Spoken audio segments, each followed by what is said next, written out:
notification went out. We shall see. Sunday night, usually it takes a minute or two. If anybody's home on Sunday night. All right, notifications. Hello, welcome. Welcome, welcome. No worries, Keisha, I understand. It just like echoed. Alrighty, looks like our height and everything is okay and our lighting's okay. Hi. I should move the tarot. I've got six readings that I completed today, which are in the process of going online, but they're being uploaded now as we speak, so I'll finish those up when we're done. Hi, Connie. Hello, Lou. Hello, is that Anne? Hello, Anne. How is everyone? Hello, Bobby. Let me shut all my electronics down.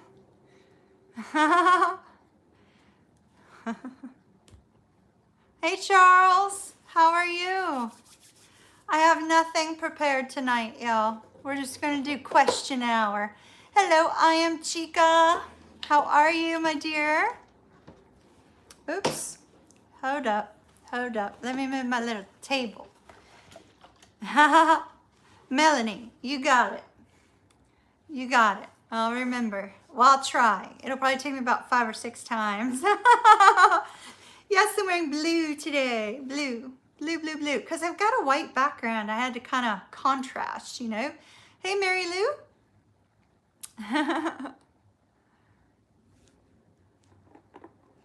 What are you guys up to tonight?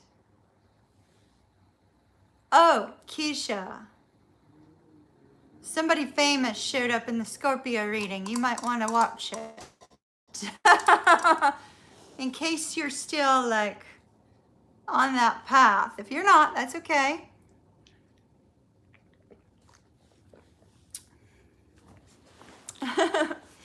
So what do you guys want to talk about tonight? We thought about yesterday in the live stream, we were talking about hey Wendy, we were talking about energy, like working with energy and sending energy to people.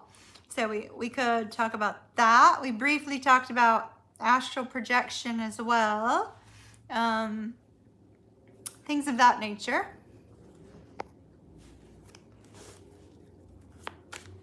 Small group tonight. I even held back on releasing videos so the notification would go out. Maybe we'll get more as we move forward. Hello, Jennifer. Hello, Chris. Chris, I haven't seen you in a while. You've changed your feelings for your ex? It's the rise of the divine feminine. That's what this year is. Hello, Francisco.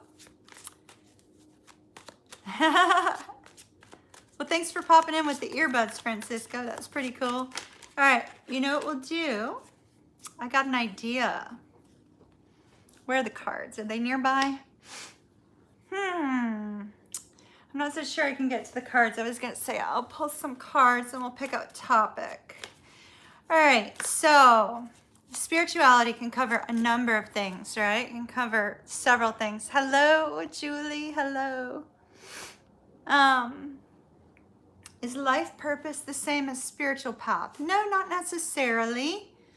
Not necessarily. Hello, Blue Butterfly. Hello, Tess. Hello, Rosie. It's not necessarily the same thing as you know, your life path and your spiritual path don't necessarily have to be the same. Hello, Linda. Yay. Welcome.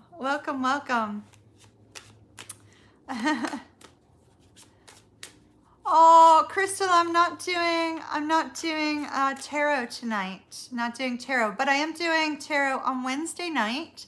So if you're interested in a mini read, you can register for a question over there. And I'll be starting at 6 p.m. on Wednesday. And those of you, my son Tank and I have started doing time stamping on the mini reads. So if you can't be present for the mini reads, you can always, wait for the email the following morning with your timestamp and the link to the tarot mini reads. We tried to make it easy so that you guys could get back to it, Hey Kendra, how are you?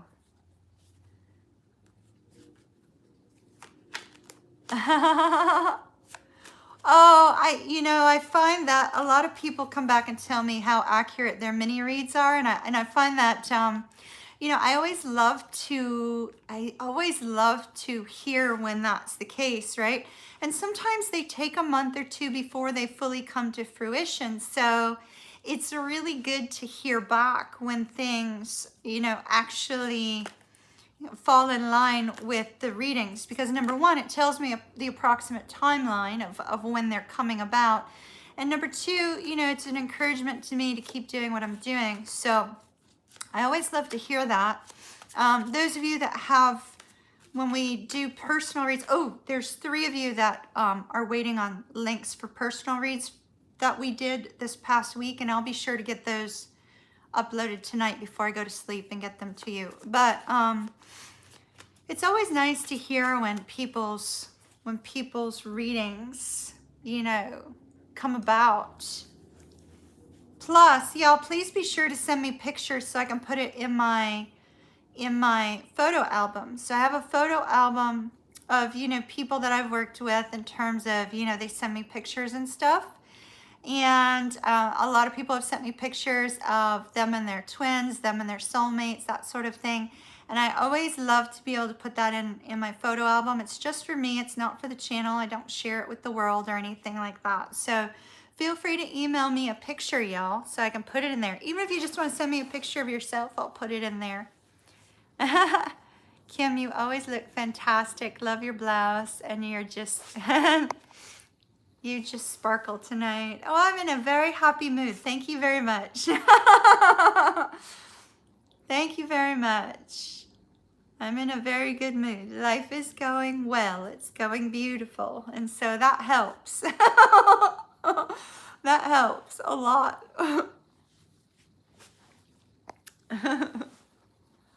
At the beginning, did you ever wonder if you were losing your mind? Yes, Blue Butterfly. When I was 19, I was like, especially when I was hearing spirit voices in my head, that was terrifying. I had to turn that off because it's a very the voice, when you hear a spirit's voice, it's much different than your own. And so I shut that off when I was, I think I was 20 or 21. I couldn't handle that. And so I refused to allow spirits to talk directly in my mind space. And so now they speak to me in different ways now. But I've always known things. Like I remember, so when I got to see my cousin, I saw my cousin. I hope she doesn't mind me sharing the story. So I saw my cousin in Florida. I cannot wait to move. So I saw my cousin in Florida, and she said that she remembered as kids, we had kind of like gotten into trouble, and we were hiding in the woods, right?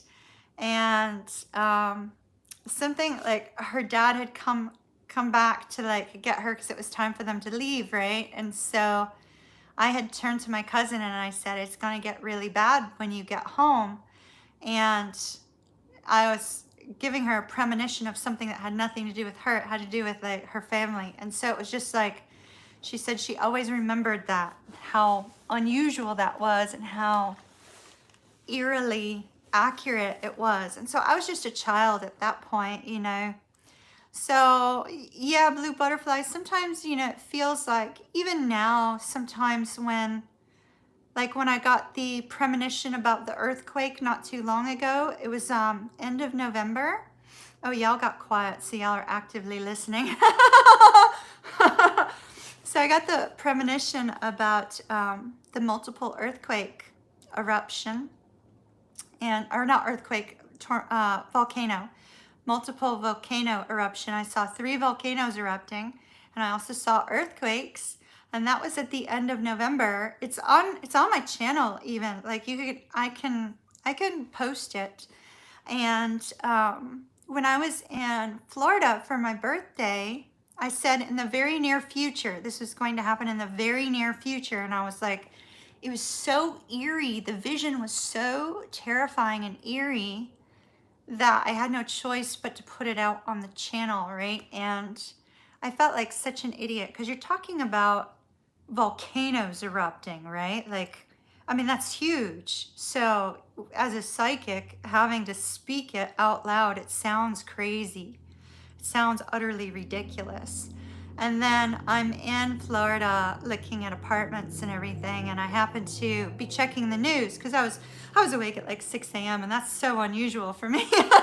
So I was actually reading the news, which is also extremely unusual for me. I don't like to read the news. It's too negative. And 3 volcanoes had erupted that week. So it was less than 2 months' time from the time that I had the premonition. 3 volcanoes had erupted. And then there was an earthquake too. So it was a little bit scary. Oh, Lioness, thank you so very much. Love and light to you, my dear. I love that little doggy sticker. Thank you for the super chat.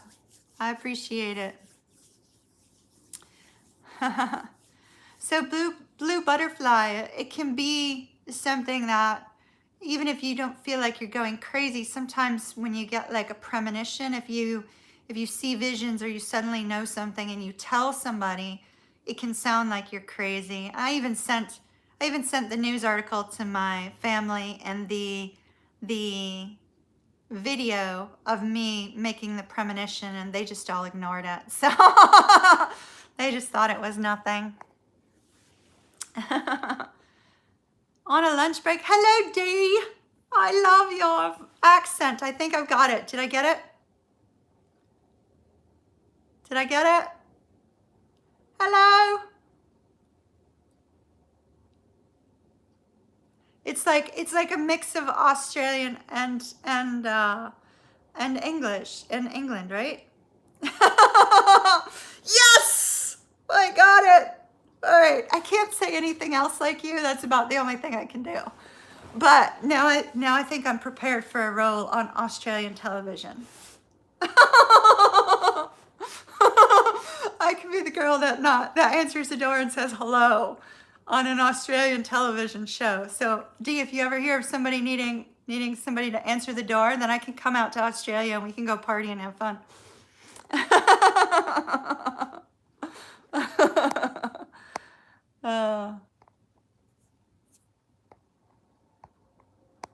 Hello, Paula. You received a message about the stock market. Oh, okay. And even though it doesn't have to do with you, you feel like it's kind of funny, right? Yeah.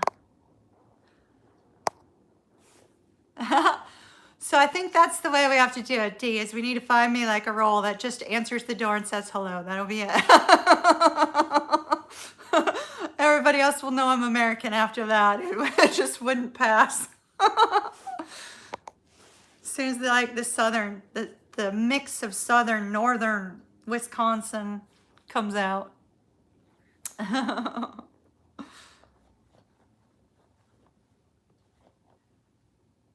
You're being too analytical again. What did you say? I missed it. Hello, Rosalina. All right, Dee. Awesome. Awesome. You realize, Dee, that as soon as I get that direction to flying, you're the first person I'm calling. As soon as I can make my way to Australia, I'm like, Dee, hello. I need to talk to you. I'm on the plane. And then Lioness too. Lioness, I hope you're near Dee. I'll have to catch up with all of y'all. Yeah, my son starts to he listens to my premonitions now. Now, like, he doesn't question them. He's like, okay, Mom said not to do this. That means don't do it because of X, Y, or Z. So You got a shout out from your favorite DJ on Twitch. Oh, that's so cool. That's so cool.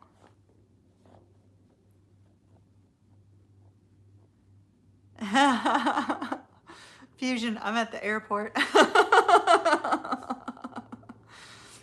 Yeah, the world needs to open up again. I want to travel so bad. But then I also need to figure out what to do about my little doggy. So.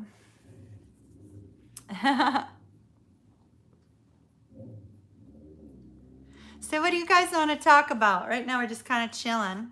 But I've put spiritual chat in the title, so we better talk about some spiritual things. So people know there's still spiritual chat. And not just Kimmy running her mouth. Which I'm good at, like filling space. Don't get me wrong. Oh, you're going to an immersive Van Gogh exhibit. Yeah, they have one here. I thought about going. It looks interesting. It looks interesting. All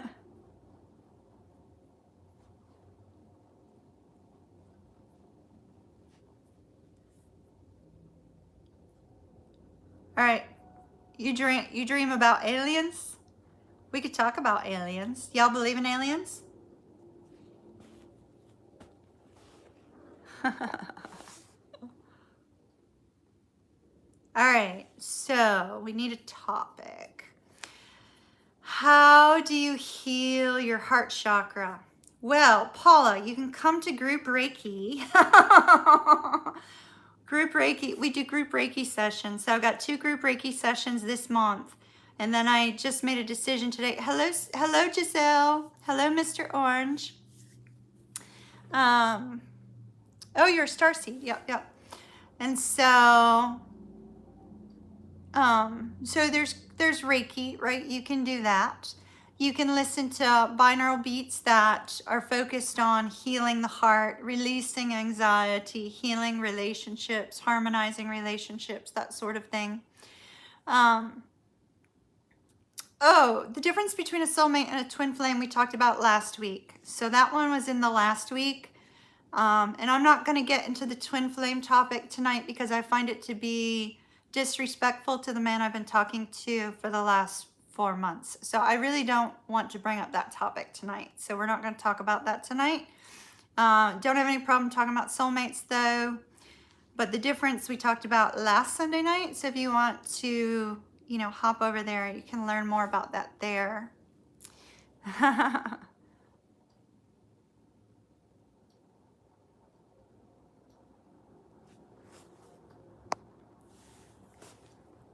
Y'all are all over the place. I have no idea where you're at right now.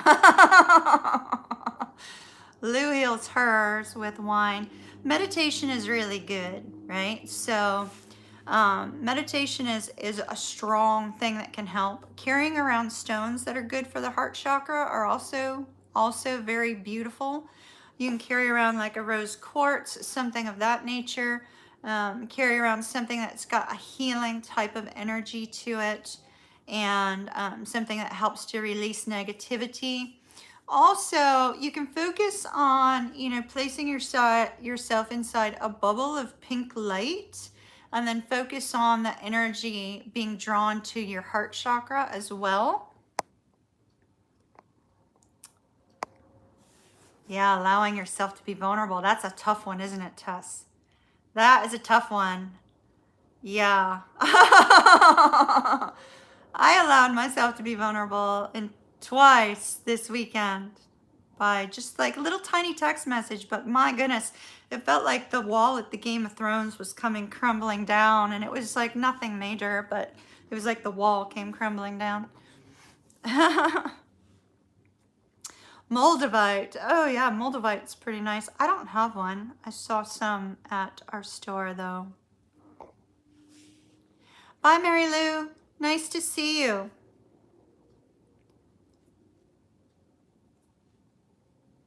Bye, Lioness. It was awesome to see you. Thank you for the super chat, love. Have a wonderful day. You don't know how not to be vulnerable. You freak people out because of it. I think that's a very strong trait. That's a super strong trait. gazelle. You know, like you won't freak out the right people because of it, if that makes sense. You know, strong independent types like myself, it's a little bit harder to be vulnerable with people because you're so used to being strong and, you know, being the one that overcomes everything and has, you know, the ability to just roll through whatever comes in life, right? So it's hard to open up when you're kind of a strong independent type. But I find it extremely strong that you can allow yourself to be vulnerable, Giselle. I mean, that's amazing. Hi, Lily. How are you, my dear? How are you? So somebody asked about how do you know if you're a light worker, star seed, etc. Hey, Emerald Star, how are you? So the light worker aspect of things, so I just recently had that activated for myself and I was unaware of that. Hi, Diana, welcome. Glad you caught us live too. So I just recently discovered that myself, and that was, you know, by receiving a download and then suddenly being drawn very strongly to learning more about light language. There was just sort of a pull and a draw to it, if that makes any sense. Now, with regards to being a star seed, I think that a lot of star seeds come across as an old soul, right? And so you know, I believe that a lot of star seeds have that sort of recognition. It's almost like you hear the word star seed and there's something that speaks to your soul that you may be one, right? And so it's almost like an internal knowing more than anything. And then the more you learn about them, the more you recognize, oh yes, this is me in this particular case. This is me in this particular case. And so if you're curious about whether you're a light worker or a star seed and you're drawn to them, learn more about them and spirit will make it apparent to you if you are or are not. It'll be very apparent. Like you'll know 100% yes or no. There won't be any kind of lack of clarity.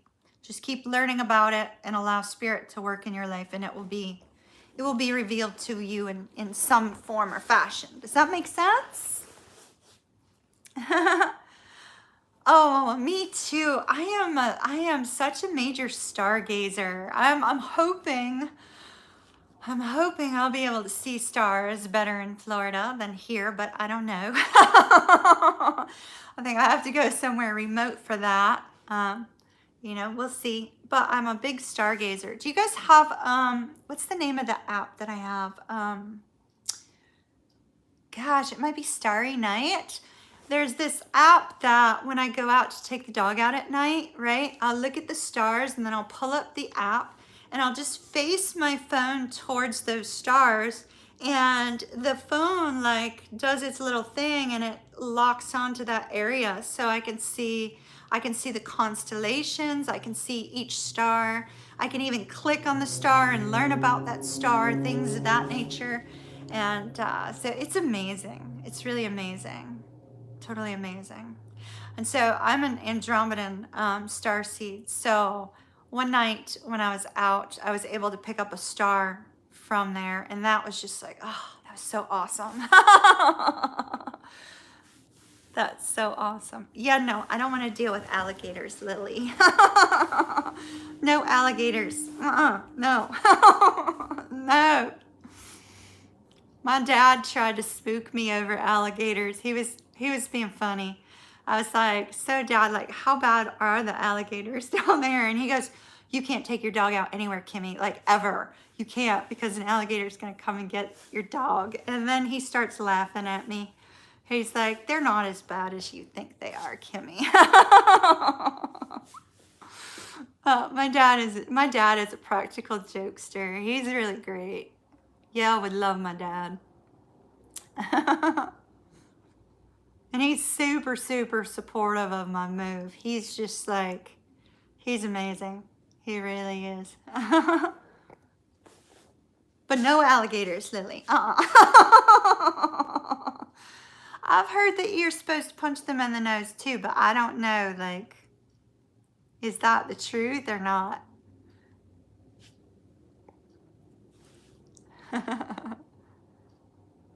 You can see the Milky Way from some parts of Florida. Oh, that would be amazing.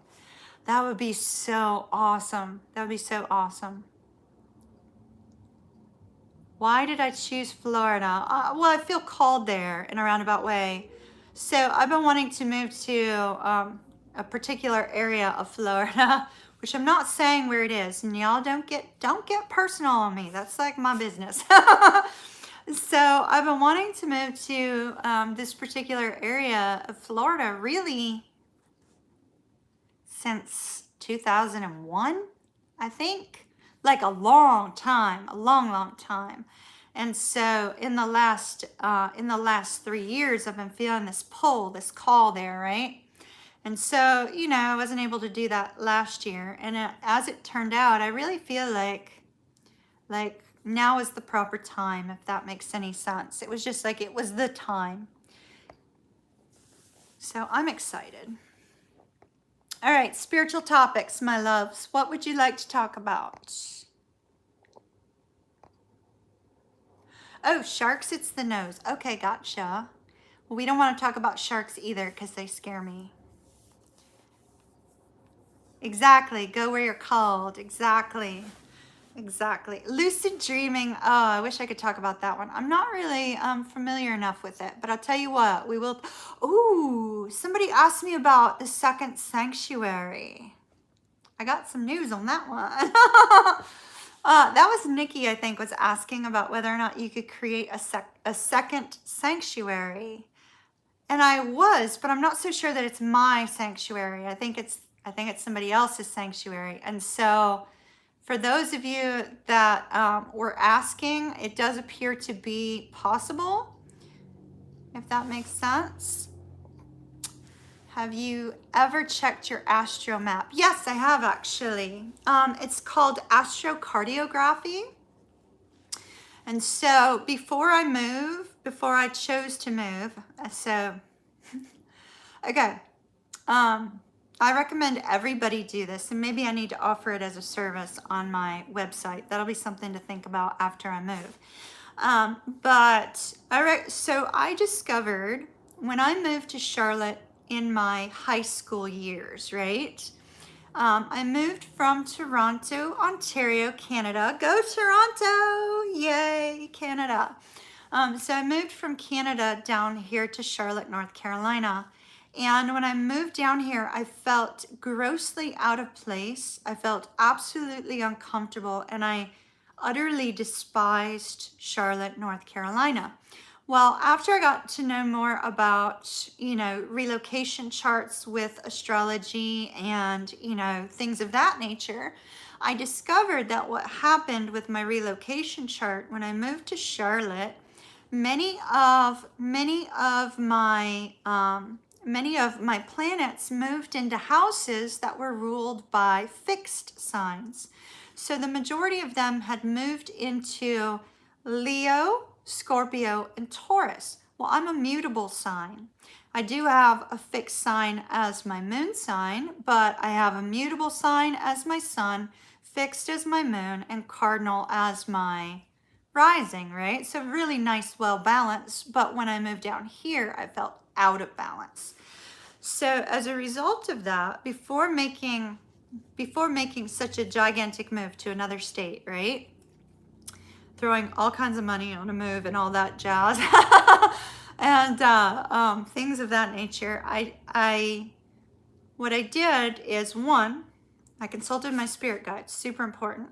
Number two, I also consulted the pendulum. So I wrote down the different towns that I was considering, and I consulted the pendulum with each town. If it was a no, it got an X. If it was a yes, it got a circle. And then I took the towns that had a circle and a yes, and I looked up the astrology of the founding of that particular town, so that I would know, like, what is the overall vibe of that town? What is, what sort of gotchas could there be in that particular town? How would I feel in that particular town based upon my astrological chart and the astrological chart of the town? And then I looked at my personal chart and the relocation aspect of the chart to make sure that it was compatible and that I would feel more like myself. And so I chose a place that is going to heighten my spiritual side, right? Is going to heighten my intuitive nature. The place in general will be very good for my intuitive side as well as my work. And so it's very in tune with my business as well. I also took the chart of my business and things of that nature to make sure that it was going to be compatible. And so a relocation chart can give you an idea of whether or not the move is going to be positive for you or if it's going to be a negative one for you. Like moving from Toronto to here was very much an adverse move for me in my high school years. So the move from here to Florida is going to be a very positive move and very good for me, my business, my overall feelings on life and things of that nature. So before anybody chooses to move any place, or even if you're going to travel somewhere, it's always good to take a look at your relocation chart and see how you are going to fare in that particular area. Especially if you're going to be traveling. What I like to do if you're traveling with a group, like let's say I'm traveling with 3 or 4 people, right? And I have an idea of what all of those people's zodiac sign is. What I'll do is I'll do a progressed chart on the people that I'm traveling with, and then I'll see what the relocation chart would look like on the specific day that we would be traveling to make sure that everybody in the group has the best time and everything runs smoothly, if that makes sense. So I think I've just been losing y'all on my 10-minute diatribe on astrology and relocation and travel, but I find it to be very, very important. And so if you talk to anybody that does any kind of astrology work, you'll also see that they very much believe in relocation charts and taking a look at that sort of thing as well. I feel it was a very good exercise for me. I knew what areas to eliminate, what areas were good. One particular area had an extremely negative placement of Uranus on there, or Uranus, I'm sorry, let me pronounce that right. Uranus on the city's founding chart. And that particular, I was talking to some of the locals and I said, well, I was explaining this to them. And I said I had eliminated a particular area because Uranus was in Scorpio. And so I indicated the kind of difficulties there would be having that fixed sign in the rebellious planet of Uranus. And apparently that area is known for those sorts of things. So it's always good to look at it beforehand, if that makes sense. I did not invite anybody tonight, and Bill was definitely not somebody I had invited. I think that my person would probably remain silent if he were here. If he were here, I think he would remain silent. So I think that was definitely not him. I don't know what that dude said. Definitely not my person.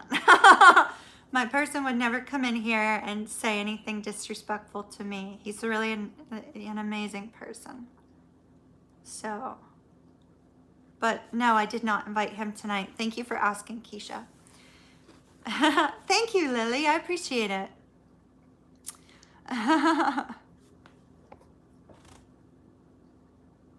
Salt Cave experience in Naples and Shy Wolf Sanctuary where you can play with wolves. Oh, cool. Well, there is a wolf sanctuary that I have been wanting to go to for quite some time. It's actually on my bucket list. And I think it's not that one, but I'm pretty sure it's also in Florida, or it's very close to Florida. I love wolves. I have a wolf tattoo, howling at the moon. And wolves are a sign of Pisces, so that's pretty exciting.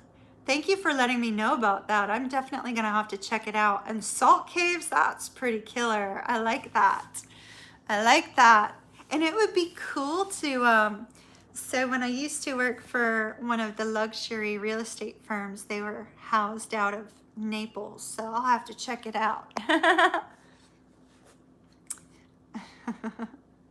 Hey, Jen. Road trip. Yeah, I want to go to the salt caves. Make a big event.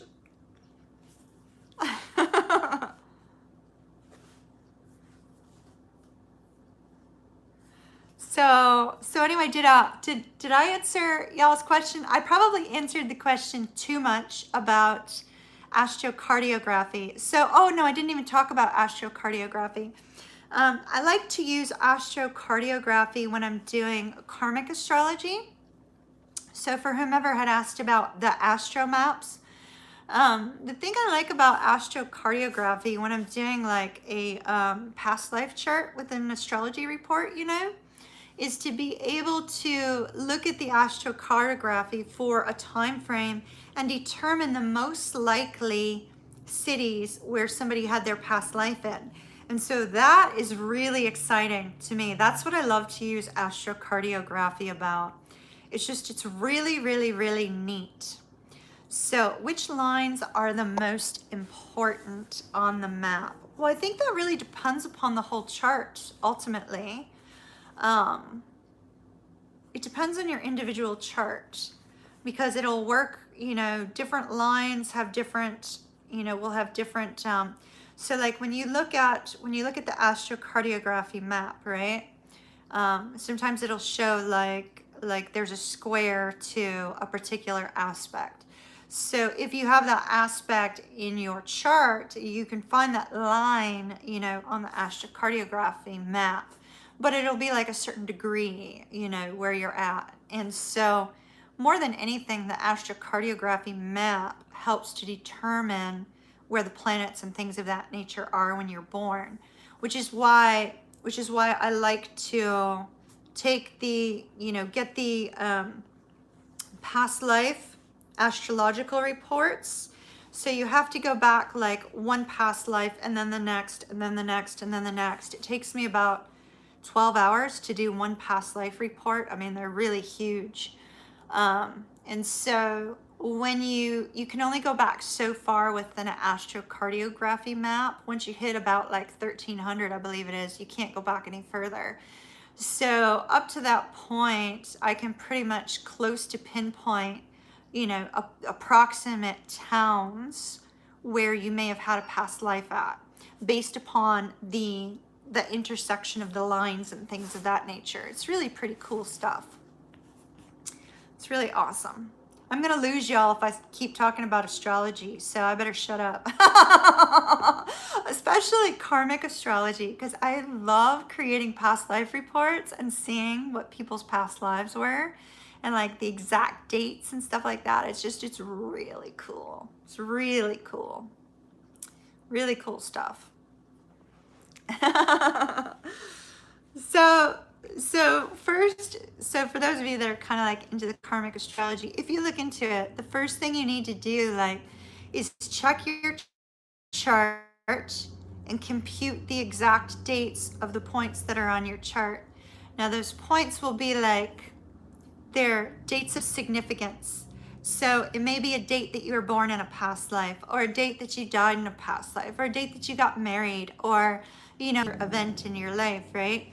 So you can sometimes see where some of them all equate to one life, and you can pinpoint different aspects, and it's really, really fun stuff. And so once you've got the date, right?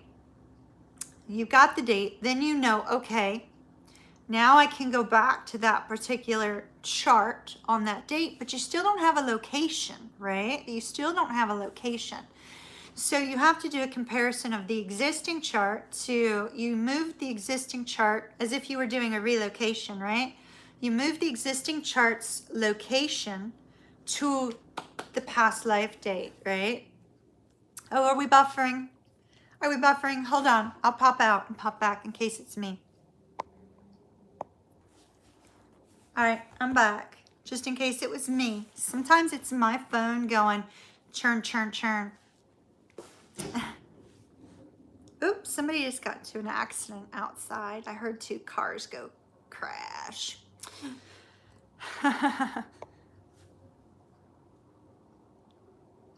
Yeah, exactly. Exactly. That's really cool. It's really cool. How close to the line, you really have to, that's where geometry comes into play. So that's where geometry comes into play, right? Because you have to, that's why they take 12 hours, y'all. That's why they take me 12 hours. Because you have to look at it and say, okay, from this point to this point is approximately X number of degrees, right? And so then you have to, you know, look at the actual aspects of the astro chart and things of that nature. So you have to start throwing in some geometry. Basically, if you're going to do any past life reports and you're going to be looking for locations, you're going to be doing math, plain old regular math, right? Computation of dates, and you're going to be doing geometry. And then you're also going to be like, you know, digging deep into the different aspects and what the, you know, what the shape of the astrology chart is for that time and things of that nature. So you use a lot of different left brain, that side, the left brain stuff in order to figure it out. I love it though. I like research. I'm really big into research, right? And so I don't know. I probably should have been a librarian because I like the research.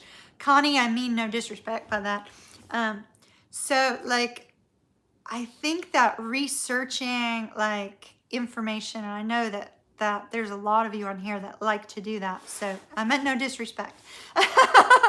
Researching those past lives and researching about those aspects and things, I just find that so fascinating. It's so fascinating.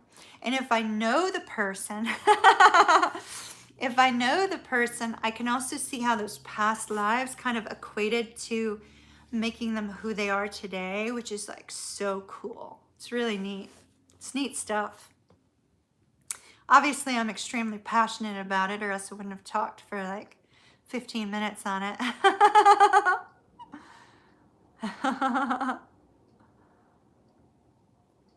Hello, Mac. Welcome.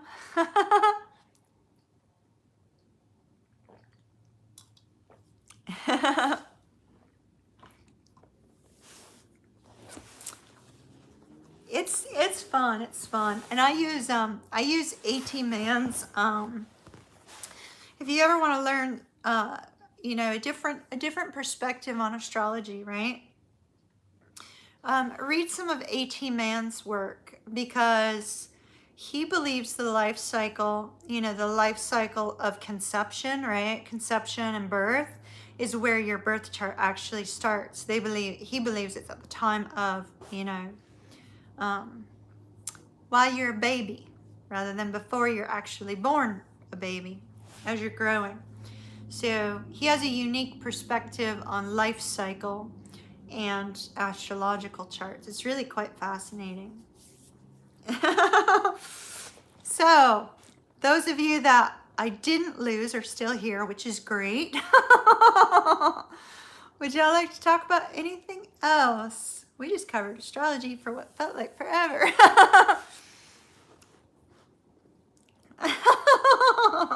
Blue butterfly. That's funny. A as in apple, T as in Tom. A-T man, M-A-N-N. So it's Alpha Tango Man with an extra N.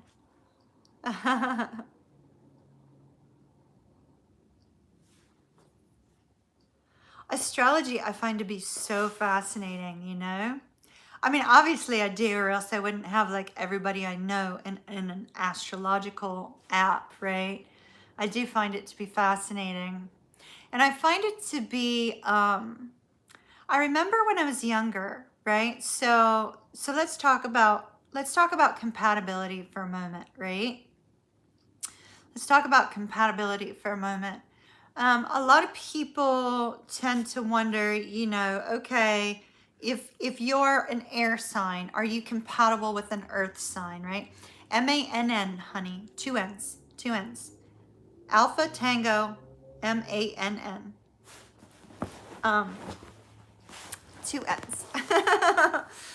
So a lot of people will wonder, yes, thank you, Fusion. A lot of people will wonder, are you compatible based upon your sun sign, right?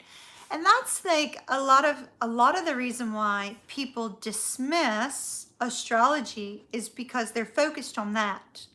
They're focused on, okay, I'm an air sign and I'm not compatible with an earth sign, so, I'm going to go find a fire sign. Well, that's not always how compatibility works, right? Because we have like so many different aspects of our chart. There's locations of the planets. There's locations of asteroids that affect us. There's locations, of stars that can affect us and things of that nature. And so, you can miss the whole big aspect of compatibility. But one thing when I was in my 20s that I disregarded is I chose to say, I read, have you guys ever read Linda Goodman's love signs, like love compatibility book? It was like, it's so old, it's showing my age. Linda Goodman's, I don't know, it says something about love astrology, right? And so I remember reading that in my 20s and I was thinking, she has this way of writing that makes every sign appear to be compatible, right? Because she had a very positive mindset. And so she'd say, okay, well, you just need to watch out for this, but you can get past it, right? And so I remember reading that book in my 20s thinking, oh, okay, I can get past this. No problem, no problem. And I remember, thinking, well, she has this positive aspect, so clearly it's going to be great, right? But I always like focused on the positive and ignored her little tiny warnings because she didn't make the warnings big enough, right? She didn't make the warnings so big to make you go, wait a minute, that's going to be a huge problem with this zodiac, compatibility. And so I made the mistake of omitting the negatives. And then I found myself believing more in astrology as a result of it because I omitted the negatives, and then the negatives were exactly the problem between, like a Pisces and a Leo, right? Leo squashes the freedom of a Pisces, not immediately, but they do eventually, right? And then a Pisces squashes the freedom of a Leo because it's water and fire, right? And on a base level, water and fire are a difficult combination. The same would be true of, say, earth and fire, or earth and air, or air and water. There's a base problem with compatibility with astrology there. Once you get past that base problem of compatibility, some things work out depending on the rest of your chart. Some things don't, depending on the rest of your chart. So it was at that point in time where Linda Goodman's stuff, hey Kim, welcome, where Linda Goodman's book like made such an impression on me where I was going, oh my gosh, I need to know more about this, right? It's Linda Goodman's something signs, something about love compatibility. And so, and she writes it as like, but one thing she did write, which I totally remember, and all of you Pisces are going to love this. So I remember this from however many years ago that was, right? So that was like in my 20s. We don't need to say how many years, but Pisces women, you're going to love this. One thing that she said about Pisces women, which is true, right? Because Pisces men and women are made up of all 12 signs. So you have all aspects of all 12 signs, right? You can be any one of those signs at any given point in time, which is why Pisces is the one zodiac sign that can get along with the entire range of people, right? But one thing that she had said about Pisces women that I remember to this day, and I think it gave me like intense confidence in my 20s, is she had said, yeah, love signs. Love signs. Linda Goodman's love signs. Y'all don't read it. Do not. You just heard me say that it's so positive that you ignore the negatives. Do not read it. And so then you miss the really big like red flags. So one thing that she had said about Pisces women, which gave me that extra boost of confidence in my 20s, right? Which I think is why I'm such a confident female, is she had said, she had called Pisces women Eve personified. Eve personified, like the ultimate woman, right? And so I find that, you know, that's been that thing. I don't know about all of you Pisces women, but it always seems like Pisces women are the ones that you know, all male signs are like, oh wow, did you see that Pisces today? You think you remember reading about that, Lily? Yeah, Eve personified. And it was an accurate assessment because a Pisces woman is made up of all 12 zodiac signs. And so you can't as a feminine Pisces, you can't really beat the feminine Pisces because it's a feminine sign, right? The Pisces is a feminine sign. So you put it all together and you've got Eve personified. The ultimate woman, right? The ultimate woman.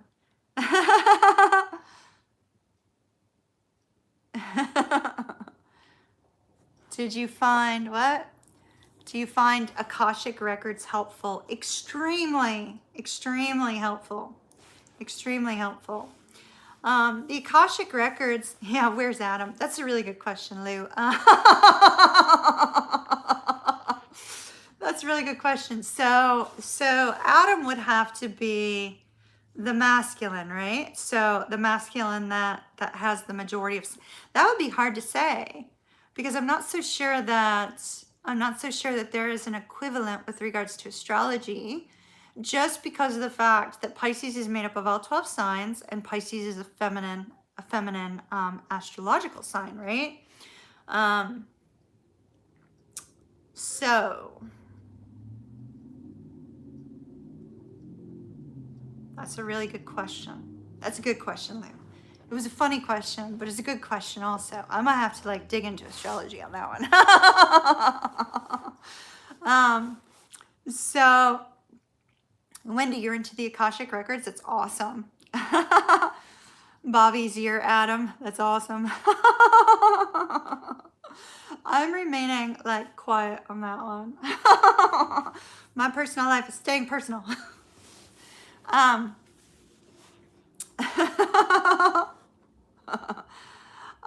Definitely not Leah or not Lily, because like, no.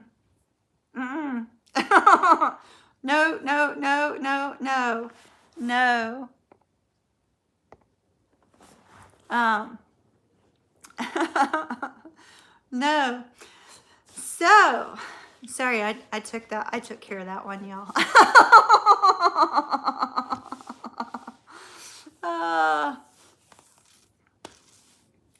Hey, I was on the ball. I got that one fast, didn't I? Boom, boom. Kimmy's on it. So Akashic Records, Wendy. Yes, absolutely, positively fabulous. Fabulous. Oh, thank you, Keisha. Absolutely fabulous. So the Akashic Records, just so you guys know, hold on, let me check to see how many. So when we do the group Reiki, I also imprint a key for the Akashic Records. And then we do an Akashic Records run at the very end, a very quick one to kind of give you a rundown on like how you can do it yourself, right? And so we are going to be doing that tomorrow night, 7 p.m. We're doing a group Reiki session and Akashic Records run. And I think we may have 3 tickets left. I'm just checking. Hold on. Yeah, we have 3 tickets left for group Reiki tomorrow. We'll also be doing that on Saturday the 28th as well. So if you guys want to get involved with that, we do that there too. So here's the beautiful part of, you know, running to the Akashic Records, right? Running to the Akashic Records allows you to clear out any karma. And that's basically what we do when we go there with our group Reiki. But it's used for more than that. So the Akashic Records is a place where you can gain insight and information on what it is that you need to do about any particular area of your life, right? So let's say you're considering starting a business. You don't need me for that. You can just hop up to the Akashic Records. You can ask one of the librarians up there to bring you to your book if you don't already know where it is. Go to the book and say, all right, what do I need to know about whether or not I should start this business? And then after you know that, then come to me, we'll pull cards and we'll figure it out. But up at the Akashic Records, you can clear out karma. You can find out what it is that's blocking you between you and other people in your life so that you can approach relationships from a different way, right? You can approach people from a different way. And when you're able to do that, you can really make your life more brilliant, more peaceful, and absolutely beautiful. Now, you cannot change another person's actions, another person's, way that they want to approach you. But once you are able to find out what that karma is that's getting in the way of your connection with another person, then it's easier for you to look at that person through the eyes of compassion and find a way to work with them in order to clear out some of that past life karma and to clear out some of the gunk that's blocking you in your life. You will see your relationships with people get better. You will see your business go better, your career go better, your health will be better. Like, there's so many beautiful possibilities by releasing the stress and the strain of those blockages. So I think the Akashic Records are absolutely beautiful for gaining knowledge as well as healing the past.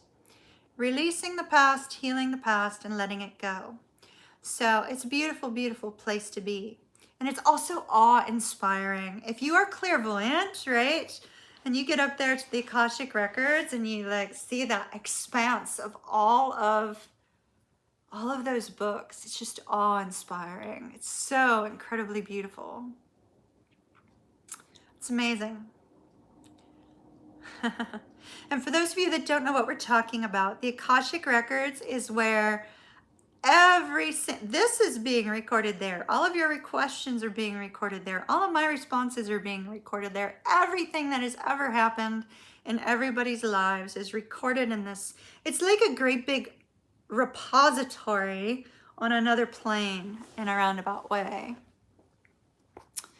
All right, you guys are picking great topics tonight. This is awesome. I'm having so much fun with tonight's questions. They're so much better than last week's. All right, what's up next? Let's go. This is wonderful. What have we got next? Yeah, it's recorded. All of your fabulous questions. Lily's laugh out loud is just recorded. And she got good karma for that one. Lou's laughs emojis. She got good karma for that. Everything you do good is also recorded, and that's beautiful. Beautiful, beautiful. Fusion, you're hilarious. Hilarious. All right, what's up next? I'm loving this. You want to know how to add Jupiter to your 10th house? Sit there on an astrological app and continually hit progressed, month, day, and you'll find out when it moves there.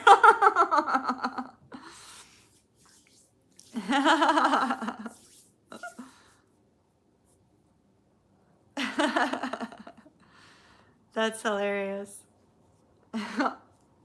How do you know what your spiritual gifts are? Well, the beautiful thing about spiritual gifts, Rosalina, is everybody has all of them. It's just a matter of whether you activate them. So you could be clairvoyant, you can be clairaudient, you could be clear knowing, you could be an empath, you can, be able to do telekinesis, you can, be telepathic. It's just a matter of you activating them. So sometimes you're given those gifts for a specific purpose, right? So mine I've had since a child. I've always been that way. So I can't really express to you like what specifics would cause somebody like me to obtain said gifts, right? It's just I've always been that way. Most of the time you will see that children will show their gifts early, right? You want Tank's superpower. I'll tell you all about my son's superpower here in just a minute. It's really unbelievably cool. So like you can see things as children that maybe you would dismiss as an adult, because oftentimes we dismiss those kind of gifts because you may think that people will think you're crazy, or you may think that people wouldn't understand, or you dismiss it because it just seems too unfathomable to you. You know what I mean? And so there's a sense where a lot of people are empaths. That's like one of the ones that most people get, right? And so that gift of empathy is in order to help you with your interactions with other people. Now, sometimes that's what a mother gets well, that's what most mothers get. Some mothers don't. Let me just say that. Some mothers don't know how to empathize with their children, but most mothers get that sense of empathy in order to be able to know, like, when their children are in need of something, or y'all didn't hear me say that. Or when their children are in trouble, right? Well, the same thing happens like with spouses. Spouses learn to empathize with their person. It's not just a matter of noticing, okay, their eyes turn super dark blue when they're very angry, right? Or, things of that nature. It's a feeling. It's like they know, they just know, right? So some people are given those abilities just to be able to deal with one person or a few people. But oftentimes you find that when people are most in need, you'll notice you can understand what they're going through. It's almost like you can feel what they're feeling, because the majority of people have already kind of activated that empathic energy when dealing with family or dealing with children or dealing with siblings. Twins, like real life twins, not twin flames, like real life twins have this intense sense where they like understand everything about each other being at a distance, right? And that's because it's needed in those cases. So empaths, the world is filled with them. The world is filled with empaths, and so it's because it's needed, right? So oftentimes what you'll find is that if other destiny and free will, yeah, we'll totally talk about that here in just a minute, Wendy. And I love you putting those red exclamation points up, because then I can see it. So thank you. So if you're wanting to like activate the ability to hear or the ability to see, you can develop that. You can develop those sorts of abilities. But mostly they'll be activated if you need them for something. I believe that my gifts were activated as a child because Spirit already was aware I was going to be doing this here with all of you, right? So there were life lessons I had to go through, and there were things that I had to be faced with, and things that I had to be a part of in order to fully be able to help you here today. So sometimes you'll get a gift that's used much later. Does that make sense? You got new tarot cards. Cool. I'm going to be doing tarot classes soon. I know I keep saying that, but it keeps evolving. It keeps evolving. Those of you that end up taking my tarot classes, just to forewarn you, once they're out, in order to pass my tarot classes, you're going to have to read for me. So be prepared. You're going to be sitting in front of Kimmy on a Zoom reading, and I'm going to be your client. So once that's all flushed out, it'll probably be after I move. Because I'm actually getting my big laptop fixed after I move, and a lot of my files are in there, so hopefully that'll help. Hold on, let's see. Let's see, let's see, let's see. Your gift got stronger when you met. Yeah, yeah. So we had a question about free will and destiny. All right, we'll talk about that. All right, so you know, there's like this all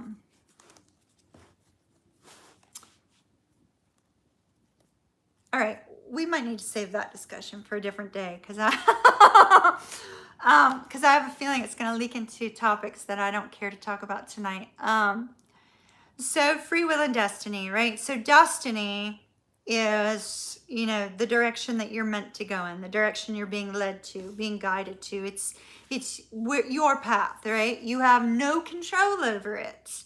It's in spirit's hands, but you actually have total, complete control over it before you ever come into this world. It's something you have decided that you are going to go through. It's something that you have decided in your soul contract that you are going to do before you come into this world. And so, although we do have free will, the choice has already been made by us before we come into this world. And so, destiny and free will get thrown around like this. People get angry about it, right? They get angry about it. Why do I have to do X, Y, or Z when I have free will and I can choose to do something else? Sure, you can choose to do something else. But Spirit's always going to bring you back around to where you're supposed to be because you have already made the decision that that's where you're going to be. And so sometimes, you know, you kind of feel like you're taking a detour, but those detours were also determined by you in your soul contract before you came into this world. So there's not really much you can do about destiny. And although you have free will, you already knew what you were going to do. So it's sort of, I don't know, like as a super independent, stubborn woman, I would really love to say that free will is a good, solid choice of yours, but in all actuality, you already knew you were going to do X, Y, or Z before you even got here. So pretty much you're on your path. And if you go on a detour, it was a detour that was meant to be a detour. So just be aware of that. Interesting topic. We're going to leave it at that, so I don't have to go into topics I don't care to talk about. What else do you guys want to talk about? Bobby, what'd you get for dinner at Wawa? I see some talk about Wawa. And I gotta tell you, like, I am super stubborn, y'all. Like, I'm very stubborn. Very stubborn. And there have been times where I've been like, I am not, and I'll literally tell my spirit guide, I am not doing X, Y, or Z. And boom, it's like, I end up doing X, Y, or Z. It's like, damn spirit guide, you know? Or they like throw me on a street 15,000 freaking times, buy a stupid shopping center, and buy a, like, that's what Spirit will do. Spirit will, like, the moment I try to do something that's like stubborn, Spirit smacks me upside the head. So Tank, I was going to tell you guys about my son's superpower, right? My son's superpower is really cool. All right, so my son as a child, he's not here, so hopefully he won't get mad at me for talking about this. He knows I talk about it all the time, so hopefully he won't get annoyed. So my son as a child could see spirits. I remember him, I was telling everybody so those of you that were not on VIP live Zoom meeting on Saturday, we're having another one next Saturday, but I'm having to cut it down to an hour. I will email some of you about that, so keep an eye out in your email. So 8 p.m. to 9 p.m. Saturday, next Saturday, VIP Zoom. If you want to be a part of it, you have to join VIP. I put the link up for VIP members. So when I I brought this spirit home accidentally from New Orleans. And that's a whole nother topic. If you want to talk about ghosts and stuff, you know, we can talk about that a little bit later. But I brought this spirit back here to Charlotte from New Orleans. It was totally, completely not intended. And anybody who has dealt with a negative spirit has, dealt with that sort of thing at some point in time. Anybody who's involved in the spirit world or involved in ghost hunting or ghost work or things of that nature has run across that sort of thing at times. And so I remember I was in New Orleans. It was 86.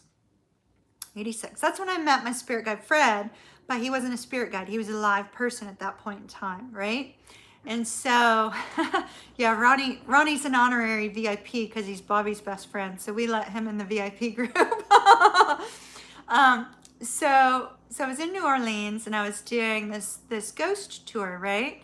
And so, I could see spirits, I could hear spirits, I could sense spirits. And so, I really wanted to see one. I wanted to hear one. I wanted to see one. And I went through the majority of the ghost tour and I didn't see any supernatural shit at all, right? Like it was so boring.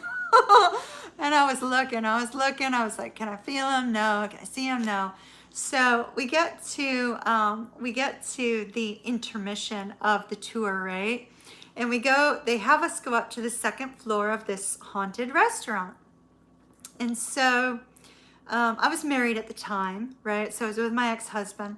And so we're on the second floor of this restaurant. And at this point, I'm, sitting there eating. We had like a snack or whatever. And I turn to him and I say, there's a spirit here. And he's like, what? And I'm like, yeah, it's whispering in my ear. Because it was whispering like big time in my ear.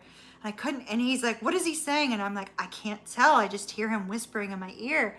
And so, and I could feel it, right? Like, so it's really kind of unique. And I wasn't afraid of ghosts. No, never been afraid of them, because I could see them, I could feel them, I can hear them. No big deal, right? So I wasn't afraid of ghosts, no big deal. So the guy, y'all are so funny. So the guy that was like running the tour comes up and he's like talking about the ghostly activity at the restaurant and all that, right? And so he asks everybody in the room, there has been some activity up here on this floor. Can anybody guess where it is? So I'm like, hello, hello, hello. And so he's calling on everybody else, right? And then he gets to me and I'm like, right here. And he goes, and how did you know that? And I'm like, he's whispering in my ear. And he goes, how did you know it was a him? And I said, it's a male voice whispering in my ear. So anyway, soon after coming back to Charlotte, I started feeling this presence in the townhouse, right? And I was like, oh shit, I brought the ghosts back. This is not cool. Didn't want this. And so I was involved in Wicca at the time and I didn't properly ground myself before going on the ghost tour, and that was a mistake. And so anyway, so I feel this like ghostly presence in the townhouse, and I'm literally talking to my ex-husband. He was asleep, and I'm talking to this ghost, and I'm like, you can stay in this room only. You're not allowed anywhere else in the apartment, in the townhouse, right? And I'm like, only in the office. That's it. And at this point, I'm like trying to figure out like what I'm gonna do about this ghost, right? So a few weeks later, my son wakes me up in the middle of the night and he's like, Mommy, could you come tell the man to stop talking? So I'm thinking, oh, it might be the neighbors next door, no big deal, right? I'll just go upstairs. We'll see if it's quiet. Everything will be fine. So we go upstairs to my son's room, and he's pointing in the corner. And he goes, tell him to be quiet. He won't stop talking. He's talking now, right? And so I'm like, that's not the wall that the neighbors are on. That's the wall that leads to the office where I told the spirit was the only allowed in the office, right? I didn't mention the closet. And so my son's pointing towards that corner of the room, and I'm like, oh crap, I got to get rid of this ghost now. Like, this is not good. And so I asked my son to describe him, and he described him in detail and everything. And so, you know, I turned to the ghost, and I basically told him, get the fuck out of my son's room, like now, right? And so after that, then I had to do a big ritual in the house. I told you I was Wiccan at the time. I'm not Wiccan anymore, so just for those of you that know me, I don't do magic anymore. So I had to do a big ritual, cleanse out the townhouse and everything. And but before I did that, I was like, I bet it's that ghost from New Orleans. And so I called the restaurant. And I said, you know, and this was like, it was springtime now, right? And I was there in August. It was springtime at the time that I called the restaurant. So I called the restaurant, and I said, I know I'm going to sound like a crazy woman, but I was there for a ghost tour, and I'm just kind of curious, but have you guys had any more activity with the ghost in a while? And they said, no, we haven't. We haven't had anything happen here in a long while. And I said, about when did it stop? And they said, August. And I said, okay, thank you very much. That was when I was there for my tour. I appreciate that. Thank you. You know, that was it. And so I knew I had brought back the darn ghost from New Orleans. And then I realized I better learn how to ground myself, because I think I was 28 at the time, and I was like, I cannot let this happen again. If I pull back another ghost, it's bad news. Not gonna happen. And so it was a very interesting thing, actually, when I look at it now. I mean, I can still remember doing the ritual to get rid of this ghost, and like, my ex-husband was not into Wicca or anything like that, you know, so he kind of let me do my thing. And so he was always like an early sleeper. So, you know, he went to sleep, and like I did my little ritual, got rid of the ghost and all that. So it was interesting.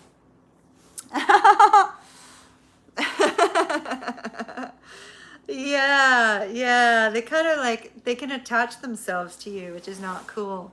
It's not cool at all. But he wasn't really attached to me per se. Like, you know how like, so for those of you that have a religious leaning, you know, like in biblical writing, right? They talk about how like a demon, because a lot of Christians are like, oh, that ghost is a demon kind of thing, right? Well, in the Bible, they talk about the demon has to go somewhere, right? So Jesus evicts Legion, and it goes into all these pigs, right, that run off the cliff. And so it's not like that kind of thing. It's not a demon. It's a ghost. It's a ghost that's like unhappy where it's at, and it's trying to find closure, and it's trying to find a way to move on, and it doesn't know how. And so when, you know, the spirit form that is passed on, when the spirit form that is passed on that hasn't crossed over yet, hasn't been able to move past that, and they find somebody like myself or like some of you that can see spirits or hear spirits or talk to spirits, it's like a lifeline to them. It's like, help me get out of this. How do I get out of this situation? And so they attach themselves to you to gain that sense of freedom and closure to move onward. So anyway, so that's my story about ghosts. Oh, you know, I really hope that guy's not watching. He's gonna think I'm crazy.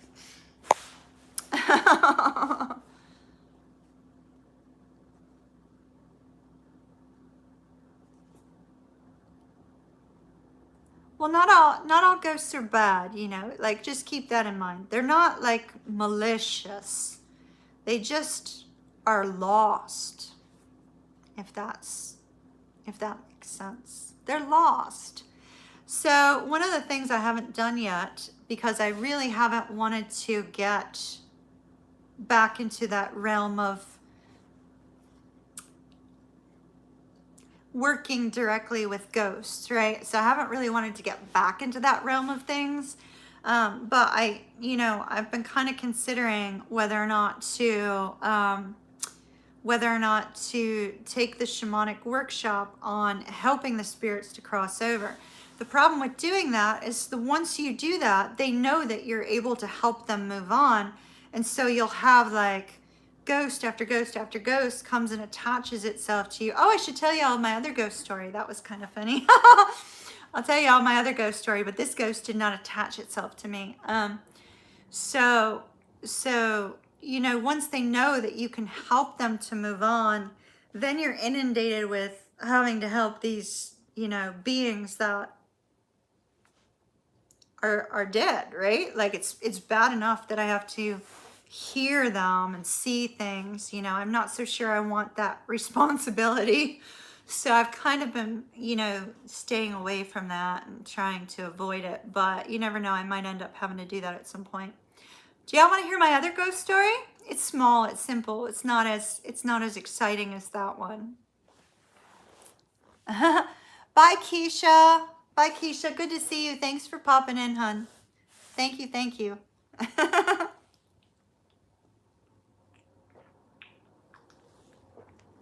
You can only help from 9 to 5. No, unfortunately, it doesn't work that way.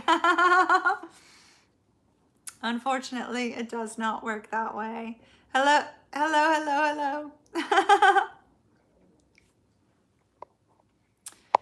All right, so my other ghost story that I love to tell. I was staying at a hotel in Charleston, South Carolina. So I was staying at a hotel in Charleston, South Carolina, y'all. And so at this particular hotel, I remember telling my poor ex-husband. So I'm in the bathroom brushing my teeth at this hotel, right? And all of a sudden I feel a ghost. And I'm like, here we go again. So I lean out the bathroom door and I say to my ex-husband, I said, and he didn't believe in any of the spiritual stuff, right? And I'm like, hey, can you Google and see if this hotel's haunted? And he's like, what? And I'm like, can you Google and see if the hotel's haunted? I'll tell you in a minute. And I go back to brushing my teeth and I'm still feeling a dead person, right? And I'm like, oh, this is just horrible. Why do I have to deal with this right now? Like, I'm here to visit my son at school. Why am I having to deal with this ghost, right? So, I thought for sure my ex-husband was like totally pulling my leg, right? So after I'm done brushing my teeth, I come out and he goes, it is haunted. And I'm like, you're shitting me, right? Like, are you telling me the truth? Because I could see him lying, right? And he goes, yeah, it was. He's like, this guy committed suicide here in at such and such time frame. It was like early 1900s. And so the dude's name that committed suicide, I think, was Nick. The guy's name was Nick. It was an N. It was an N name. I think it was Nick. And I said, do you know what floor he jumped off of? Do you happen to know what floor he jumped off of? And so, as it turned out, he jumped off of the floor that we were on. And I said, does it say what room's haunted? So we were in like, this is just an example. It was the 10th floor. We were like in like 1004 and it was room 1006. And so I was like, oh, dude, it says he roams the hall. We have to go out into the hall, right? So this is my Scorpio moon side coming out, scaring the shit out of my ex-husband. And I'm like, we have to go in the hall. We have to spend the evening in the hall, see if we can see him. I want to see him because I can feel him. He's here, right? So we go out into the hall very quietly because it's like midnight now, right? And most of the ghostly activity happened at night. So we go out into the hall, and knowing what our room number was, knowing that it was the room next door, I kind of like tiptoe down the hall to discover the wallpaper is covering the front door of the room that was haunted. They don't rent it anymore. They got it boarded up. So at that point, I make my ex-husband sit out in the hall for like 2 or 3 hours waiting to see this ghost, which we didn't see. I could feel him. I knew he was there. But couldn't see him, you know? He wouldn't present himself in the hallway to us, which kind of like stank. And, but it was funny. It was funny. It was funny.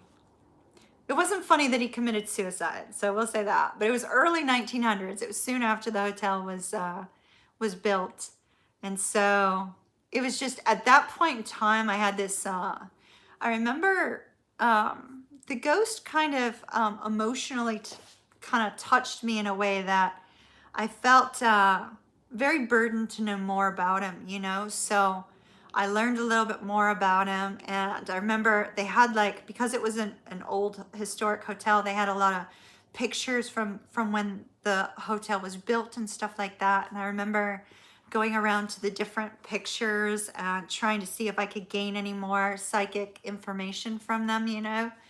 And I remember saying that, you know, I wanted to write a fictional story about the man's life, but I never did. I should probably look into that again. So anyway, that was my other ghost story. I have numerous ones, but that was one. I have a Scorpio moon, so y'all don't hold it against me. I like that stuff. I find it fascinating. And so when it happens in my own life, it's even more fascinating, more exciting, you know?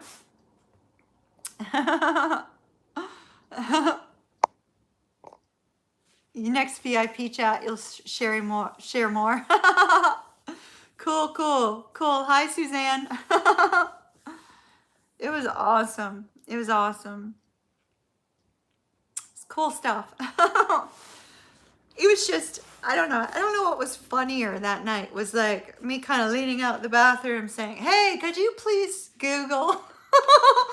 Or if it was like roaming out in the hall and sitting out in the hall and waiting for this ghost, you know. It was just, I don't even remember the name of the hotel. I would know, like, I know exactly where it is on a map. Like I could pinpoint it. If I looked at a map, I'd be like, okay, yeah, this is it. But I don't remember the name of the hotel exactly, but it was in Charleston, South Carolina.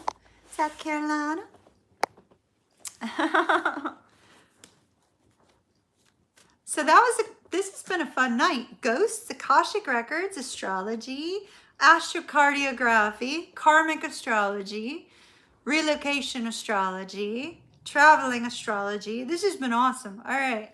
Any more cool topics?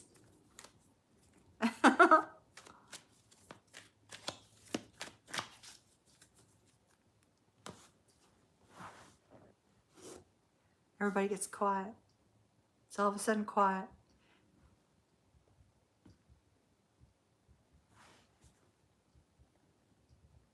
You worked in a nursing home, and when someone passed away, they opened the window so the spirit could leave. Oh, that's good. That's a good idea. That's a really good idea, actually. Astro travel. All right. Well, we kind of touched on that a little bit in the VIP. The VIP Zoom on Saturday. Astral travel. So astral travel, you need to be able to protect yourself in astral travel too.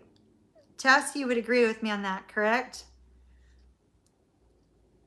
Because you need to protect yourself in astral travel as well. Because once you sort of move your spirit and your soul into another plane, things can get a little bit interesting. So I'm not so sure that I would recommend astral travel to everyone, astral projection. Only to the spiritually strong, I would say. Because when you travel astrally, yes, when you travel astrally, you can pick up some bad stuff. You need to talk with me about About what? About astral travel? My email's in the my email's on the YouTube channel on the about page. Grounding yourself. Yes, yes. It's super important. Now, astral travel is possible, right? Astral travel is possible. You have to be able to get your body and your mind to a point of complete complete connection to energy in a roundabout way, right? You have to be able to release the soul from the actual physical body. And you can only do that when you're in very deep trance-like meditation, because then you don't have the mind saying, oh, this is not possible, right? When you start to feel as if you're levitating out of your body, you're not telling yourself, oh, this isn't possible, let me stop, this is crazy, this is fearful. So I think astral projection really needs to be for those that are spiritually strong and those that are more spiritually, strongly spiritually inclined, because it can be a very frightful thing and you need to make sure that you keep yourself protected in it. Oh, you have narcolepsy. Okay, yeah, that can sometimes, the people with sleep issues find themselves in situations like that. Yeah. Group Reiki Sunday. Yes. I moved it. Ooh, it says Saturday. Yes. No. I moved it to Sunday because there's an event I want to go to on Saturday and nobody had scheduled. Let me make sure. No. It's Sunday. It's Sunday. It's Sunday. I need to make sure everybody who signed up knows. Thank you. Hold on. Give me a minute. Let me make sure this is all. That's important. No. Sunday the 28th. I forgot to change it from Saturday. Thank you. I changed the date, but I forgot to change the wording.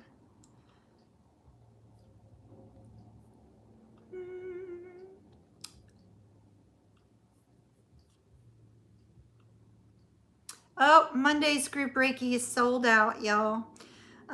So the other one, yes, it's Sunday. It's not Saturday. Eee, okay.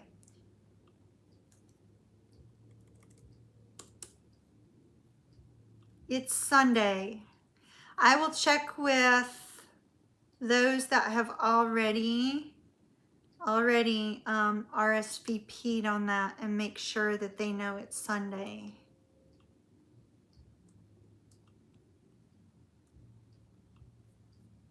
I only take a maximum of 10 people in the group Reiki, and the reason for it, y'all. So I limit my tarot mini reads so that we don't go beyond 5.5 hours, because y'all remember the first 5.5 hour one. Oh my goodness, I was so wiped out from that. Last week, I was fine on Thursday. Everything was great on Thursday. I shut down on Friday last week after that 5.5 hour stream. Friday, I was like dead to the world, disconnected from everyone. It was horrible. So the group Reiki, I limit to 10. And the reason I limit it to 10 is because not only do we do Reiki, so not only do we, pull down universal life force energy and send universal life force energy, but sometimes I get visual impressions. Sometimes I get psychic messages for individuals. Once we got a light download for both me and Tess, which was very interesting. And so, psychic things happen in the group Reiki when the group is small too. And so that's a reason why I keep the group small, is because, if somebody needs some information that's going to help them with their healing, I want to be able to be that conduit to bring those visions, to bring those words, to bring that past life information. So I allow myself to be a conduit to spirit to help you in more ways than just the Reiki. So it doesn't always happen, but it does. Often it does. And so what happens is in group Reiki, we do it via Zoom. So I'll let you guys know how it works, right?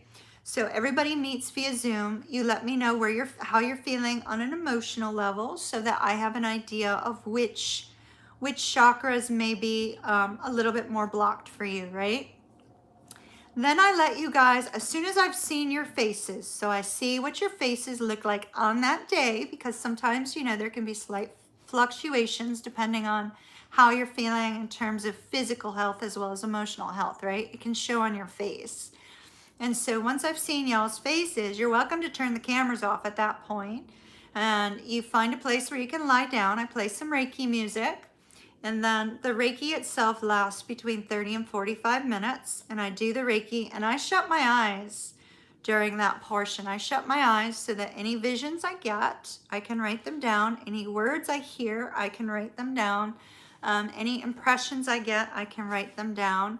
And so because I usually am doing Reiki for a group of intuitives, I let you know, which you typically don't when I'm doing group Reiki for an individual, right? When I'm doing group Reiki, or when I'm doing Reiki for an individual, when I'm doing group Reiki, I let you know what chakra I'm getting ready to start on. Then I work on that chakra. Then I tell you about the next one, and I work on that. I take notes in between each chakra so that I can relay them afterwards.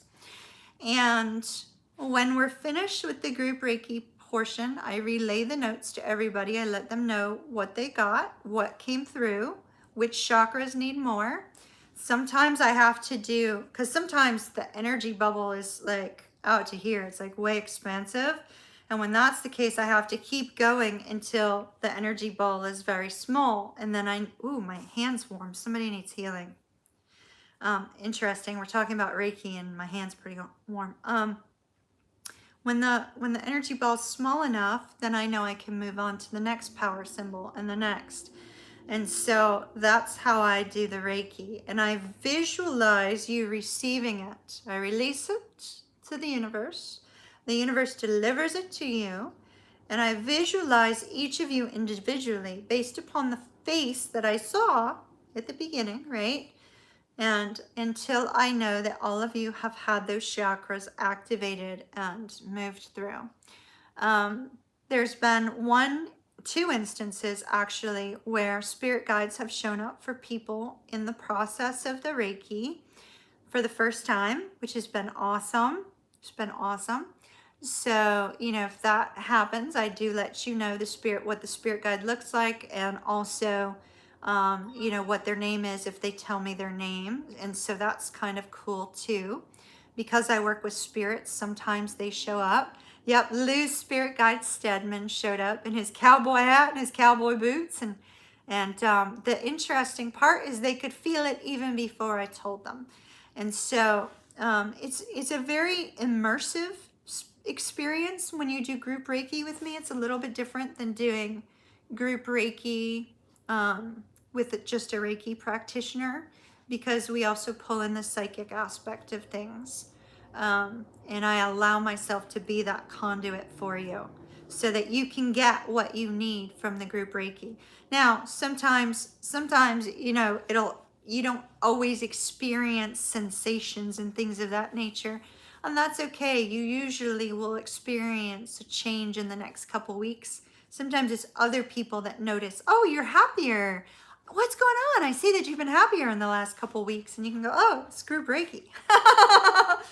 It was that group Reiki session I had with Empress Moon. It was really awesome.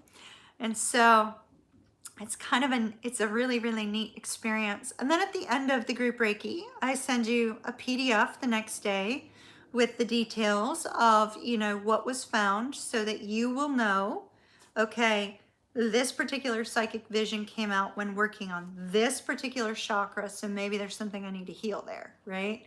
Emotionally work through, deal with in the journal, or deal with on releasing, something of that nature. So the only request I make to you before a group Reiki session, aww,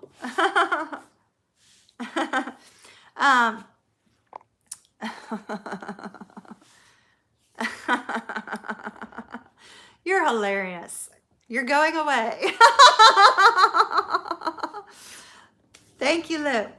So that was hilarious. Does he realize that he's like not gonna last long up here on this channel?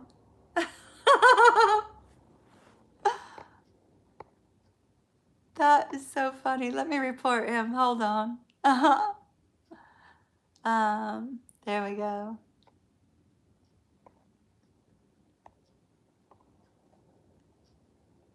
Oh, wait.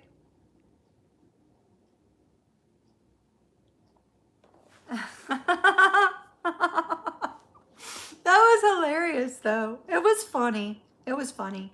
I've got to say that was the most interesting. That was the most interesting troll. Usually they come in and they go, Trump 2020, or, you know, oh, just don't come in with so much makeup on next time. Oh, that's hilarious. He got a few in. I'll give him credit. He got about 5 in before we got him. But poor Lou's having to deal with the majority of it, right, Lou? Oh. Oh, you know, trolls don't bother me. You know, the 400, that one day we had 450 trolls. Now that was a little crazy. I was not prepared for that. But what I learned from that is that when we have a massive troll attack, what I have to do is turn off chat and just keep going, right? Just keep going. See, here's the thing here's how I view trolls, right? It means that I'm doing something right. Because if I'm doing something right, then the trolls are going to come in and try to disrupt me. And so I have no problem with the trolls coming in. Some of them come in and make sexual comments. Some of them come in and make comments about my makeup. Some of them attack me. Who cares? Like, they're nothing. No big deal. It just means I'm doing something right. So they can come in and troll all they want. I got some great mods. I'm not worried about them. That's funny. But if we have a massive troll attack, y'all just know, turn off chat. I'll keep it talking, and then they'll eventually go away. They find it funny. They actually like record it and put it on YouTube on their channels. They're so stupid. I swear. I would hate to be making money off of that, because imagine the karma that comes with that. Ooh. I would hate to even think about it. You watch your whole house fall down, and then you're going to have to pay for it with all that money you got from harassing people.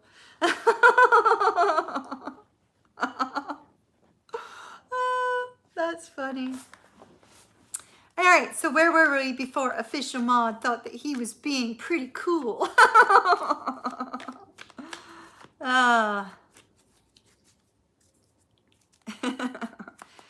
You know, and cleverness for going with Official Mod. That was clever.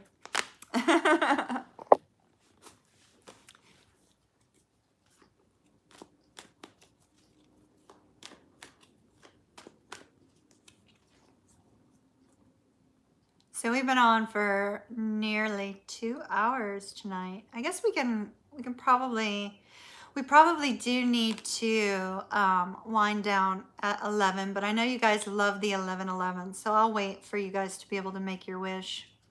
And then we'll probably head out, because I've got 6 videos that I have already uploaded. I just need to put the links and everything in and then they'll be released. So water signs and fire signs. I think I got Sag up already. I also did Aries, Leo, Pisces, Cancer, Scorpio. So Pisces, Cancer, Scorpio will be up. Let's see, what were they about? Oh gosh, I don't remember.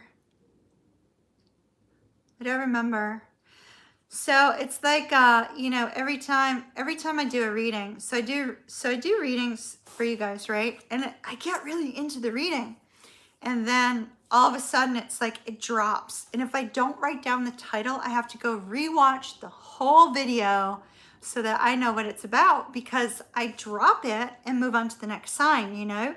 Because if I don't drop it, then that energy carries on to the next sign. And if the energy carries on to the next sign, then, you know, it doesn't do any good. So I do the reading. I usually write down the title. Tonight I forgot, so I have to go back and I have to rewatch. One of them to get the title. I think it's Cancer I have to rewatch to get the title. Cancer and Pisces. And so I'll rewatch, get the titles, and then they'll be up. So they'll be up by midnight, probably. More than likely. You're a Cancer, Mercury Black. I do believe Cancer's was good, if I recall. It was positive. The only negative one that I remember from tonight was Leo. Oh my, Leo. Wow. So Leo and Scorpio. Scorpio got a really bad one, but they also had a secondary one that carried over the message from the last message. And so that was interesting. So it was the secondary message that I pulled into the extended, and it carried over their last message from the previous video. But Cancer and Pisces had great ones, and Leo had a big fat warning. So if you're a Leo up here, know this. Really anybody. So let's talk about this for a minute. Tarot readings, right? All tarot readings up here on YouTube are general. There'll be a personal reading for one person, maybe two, because it can be personal for more than one, but it'll be a general reading for all. So there'll be some stuff that you need to scoot on out, right? Well, if you have a negative outcome like Leo's did tonight, right? The beautiful part about that, and yes, I'm saying the beautiful part of having a negative outcome to a tarot reading, is you're looking at a future energy, right? And so if you're looking at a future energy, you have the opportunity to change it. So the awareness that this future energy is coming up allows you to go, okay, this is something I need to be aware of, so I can adjust my behavior or I can adjust my reaction to another person. And in Leo's case, it was a need to adjust the reaction. Because if the reaction is not adjusted to this person, or the communication with this person is not adjusted, it's an ending. But if you can adjust that future energy and just change the way you interact with an individual, the outcome can be beautiful. And so if you guys ever run across a reading that's negative and you see a negative title and you're like, no way in hell am I watching that bullshit, right? Excuse my language, but I'm a sailor, so it is what it is. So if you see a negative reading come up from another reader, don't shy away from it just because it's negative, because there may be something that you can be aware of, might be a potential problem in the future that you can adjust. Now, if you go into a reader's reading and the whole entire way they read their reading is negative as can be, no, out, leave it. It's not going to do you any good. It's going to confuse you. It's going to cause you problems, and it's going to cause you a lack of awareness of what's actually going on. So I'm just saying, if it's a negative outcome, it can be changed. If it's a negative reading that the reader's vehemently angry about every single card, including good and beautiful cards, no, out. Do not follow them. I'm telling you, do not. It'll confuse you, it'll stress you out, and you will be hating your life. But if it's typically a positive reader and you get a negative outcome, you can change it. And that's the beauty of tarot.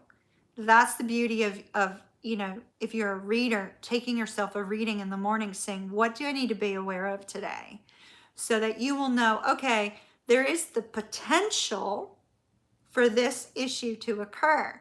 So, okay, Spirit, what can I do to avoid said conflict? Or what can I do to avoid this issue? How can I modify my typical behavior, my typical response in order to convey a better outcome, right? So it can be beautiful to have a negative reading. Sorry, I'm getting off that soapbox now. Getting off that soapbox now. We're gonna not be on there any longer. Oh, thank you so very much, Mercury Black. I appreciate it. Is there anything about Sagittarius in the Cancer reading? I don't remember.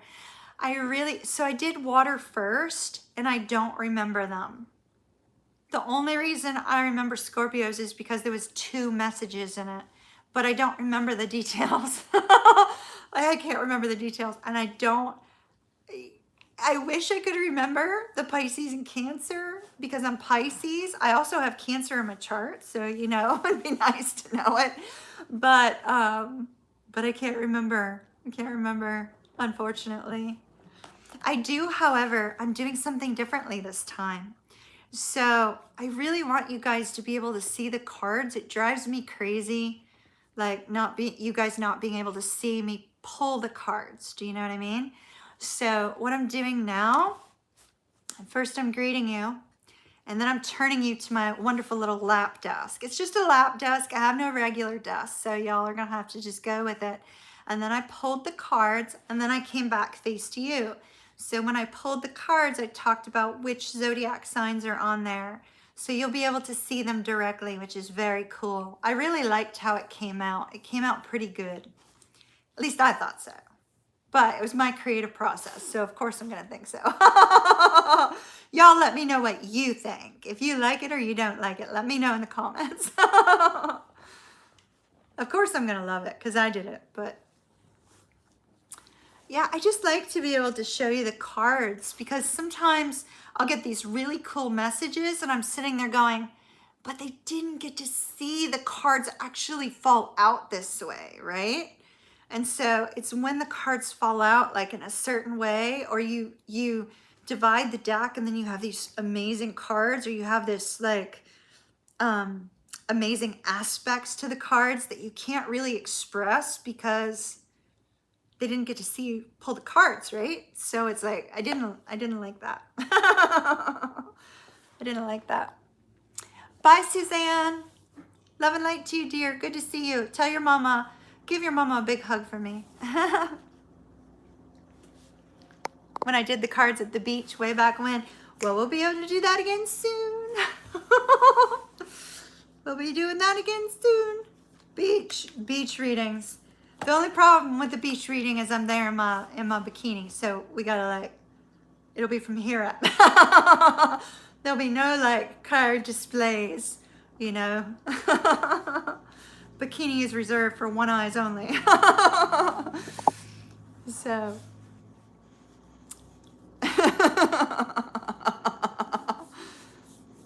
Let's see, hold on. So yeah, it's kind of like, so Fusion, you got to experience firsthand. So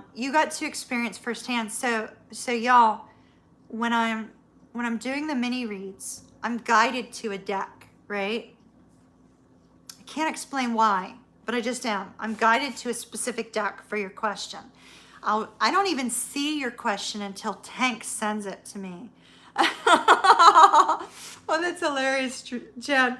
Yeah, if I like, actually, sorry, Bobby, I know you're not like my blood son, but like cover your ears. You're my second son.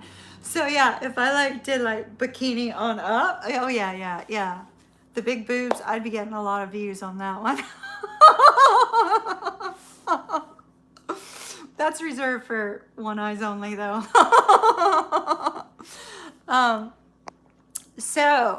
So what happens, Fusion got to experience firsthand. I got Fusion's question and I was like, this question I need a specific deck for. Like there's a specific deck I feel I need to use for this question. And the problem is that I couldn't find the darn deck because I was like boxing up all my shit, and I ended up putting the deck in a different box. And so it took me like, I don't know, 3 or 4 days to find it, Fusion. Something like that, 3 days, I guess, to find the deck. So I finally find the deck. I sent him the reading today, and I'm literally like, can you see? This is exactly why. This is why we needed this deck. Like, it was so cool. It was so cool. And so he got to experience firsthand what happens with a mini read when I'm guided to a deck, right? It's really cool. It's really cool. What did Lily say? One eyes only. One person's eyes only. We'll say it that way. Like, no, the bikini view is reserved for the Cancer. That's it. Nobody else. Um, with tarot, everything isn't set in stone. Yeah, exactly. Exactly. The thing about tarot is you find that it actually plays out a couple. Oh, you already knew that, Lily? Is that what you were like? You were like making fun of it? Well, I'm covered in blue, so y'all didn't get to see me turn red when I said that. Yeah, so what I find is like if I do a monthly reading, you'll see it play out within 6 months, right? If I do one for like 3 days time frame, within 2 to 3 months, you'll see it kind of play out. If I do a weekly, you're looking at about 3 to 4 months. And so when you watch it, you have to be of the mindset of, okay, this is going to play out in a certain period of time. Now, it seems to be different for different people. Most people, when I do a personal reading, it plays out within 6 months. Unless I get a timing. If I get a timing, it's usually very, very accurate. Like there's been times where I've gotten timings and said, I know this is going to be 8 months, but I'm telling you, 8 months, it's going to happen during this time frame. And then I'll get an email later that says, oh, wait, Kimmy, remember you said this time to this time, such and such would happen? It did, and here's what happened. And so, you know, it's kind of cool stuff. It's cool stuff.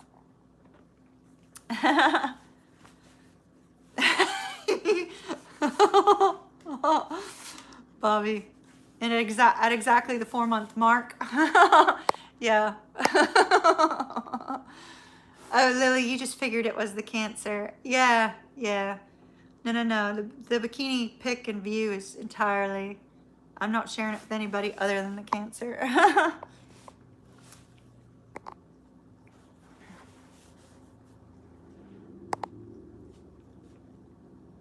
What advice would you give other psychics or spiritual workers?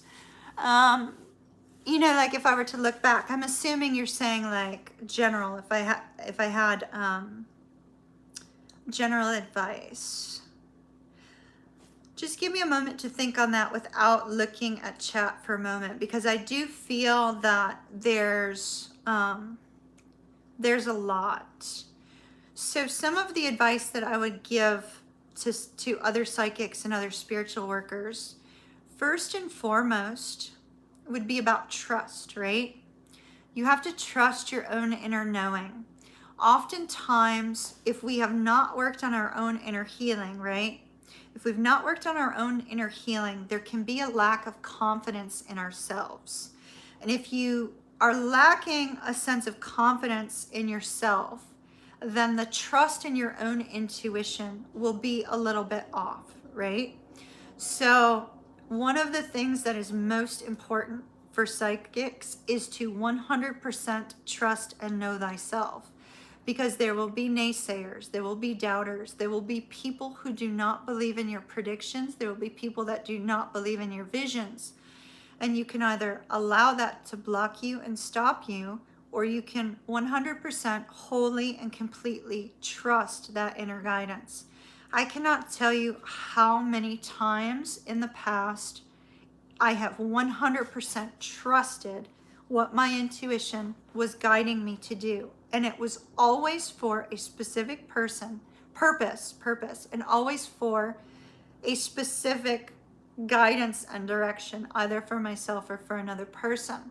Now, it takes a while to get to a point where you fully 100% will trust your intuitive guidance. I strongly recommend writing down every vision, every impression you get, and write down when it comes to fruition. Write it in a journal. Keep a journal of all of your impressions, because that will help you to learn when you're getting a spiritual inclination versus just your own knowing and your own guidance, right? When you're getting some sort of a vision or direction. Once you come to that point of complete and utter trust, your visions will become stronger, your knowledge will become stronger, your clairaudient will become stronger for those that are clairaudient, your claircognizant will become stronger, all of your gifts will become stronger once you have complete faith and trust in it.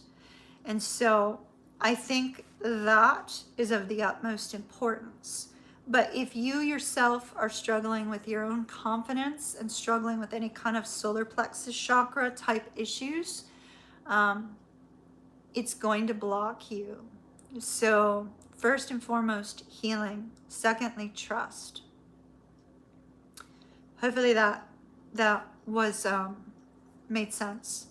And I think that oftentimes people in our life who disregard those psychic gifts, right? Disregard those spiritual inclinations, those spiritual leanings, can cause us to have a lack of faith in ourselves, a lack of faith in spirit. And when that happens, it can be very discouraging in life, and it can cause a lot of stress and strain. And so the more you are able to see that those things are real, and the more you're able to trust the guidance of yourself and your higher self and your spirit guides, the more you'll have a positive outcome as a psychic, as a spiritual worker. Super, super important. That would be my biggest advice. I feel like I'm on a panel. I feel like I'm on a panel on a stage right now. Hopefully that made sense, Mercury Black.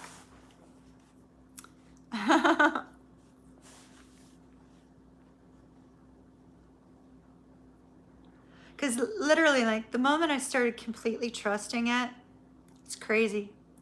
My friends that understand my spiritual side and understand that I get these visions and things, and that have seen them play out in real, actual circumstances, they know. There's been times, like, I remember being out with one of my friends, right? And I'm sitting there, I was out with her and a couple other people, and I'm sitting there in this group setting, and I suddenly turn to her and I'm like, I've got to go. And she's like, you're getting one of those, aren't you? And I'm like, yeah, I have to go. I have to be, at this other place. I had no idea why I needed to be at the other place. I just knew I had to be there. And I remember getting so angry and so frustrated because the waiter was not bringing me my bill. I'm like, I gotta be there. I gotta be there. I gotta be there. And then I'm calling Uber, and Uber's late. And it was the exact timing, right? Spirit gave me the exact timing I knew I needed to leave. But Spirit also forced the waiter to take his time in bringing me my bill, forced the Uber to be a little bit late so that I would arrive at this location at precisely the right time when somebody was in need of my help.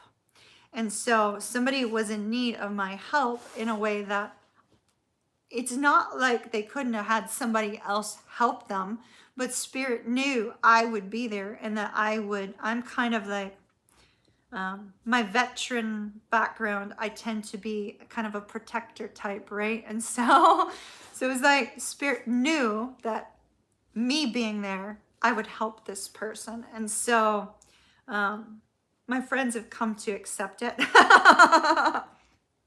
Even if they don't understand it, if I get an inclination that we shouldn't be somewhere, they know to trust it.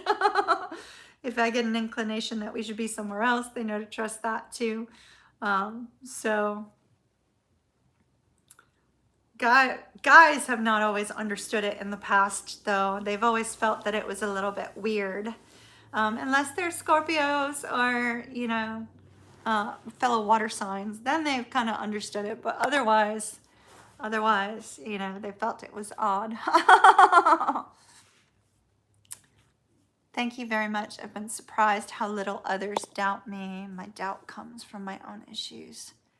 Yeah, exactly. Exactly. You have to have more faith in you. Exactly.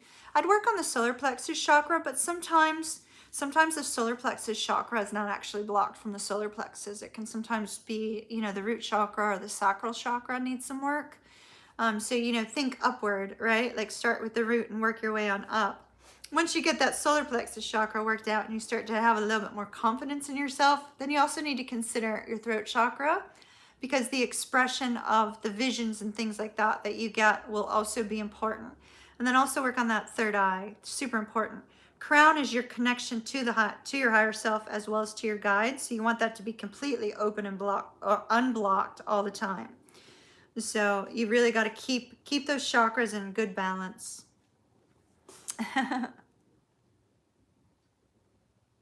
Yeah, Aquarius is into Aquarius, like science and New agey type stuff. So So Aquarius is pretty good on that. Plus Aquarians have Pisces in their chart somewhere. So that's another thing. You also have Pisces in your chart. So you'll always have a placement of the sign after you and the sign before you, usually. So usually. So check it out.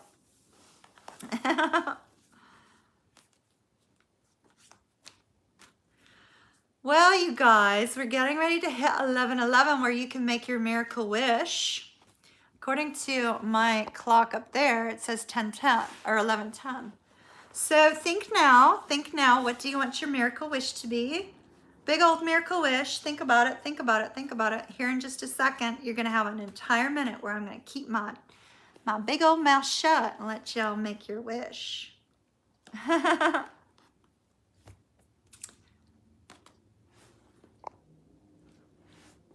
Think about your wish. All right, I'm quiet. Make your wish.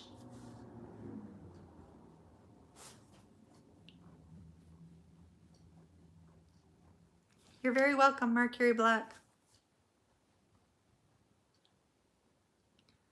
Wish time.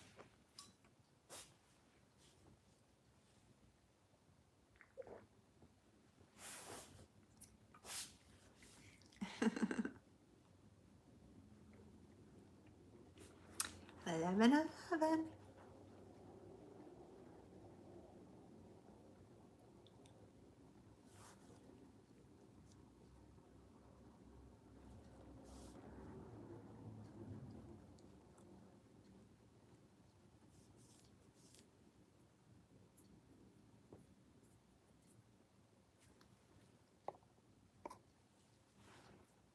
Are we still at 11:11?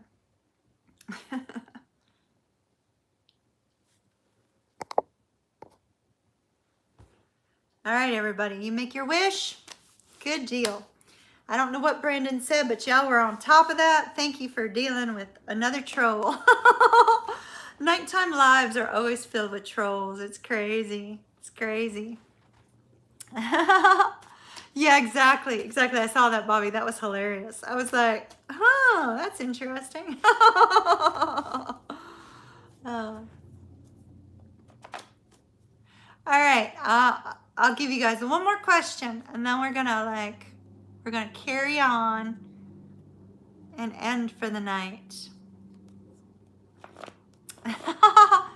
This time last year, a lot of stuff has been repeating. Have you guys been noticing that? Like, a lot of stuff from last year is repeating in this year. It's interesting.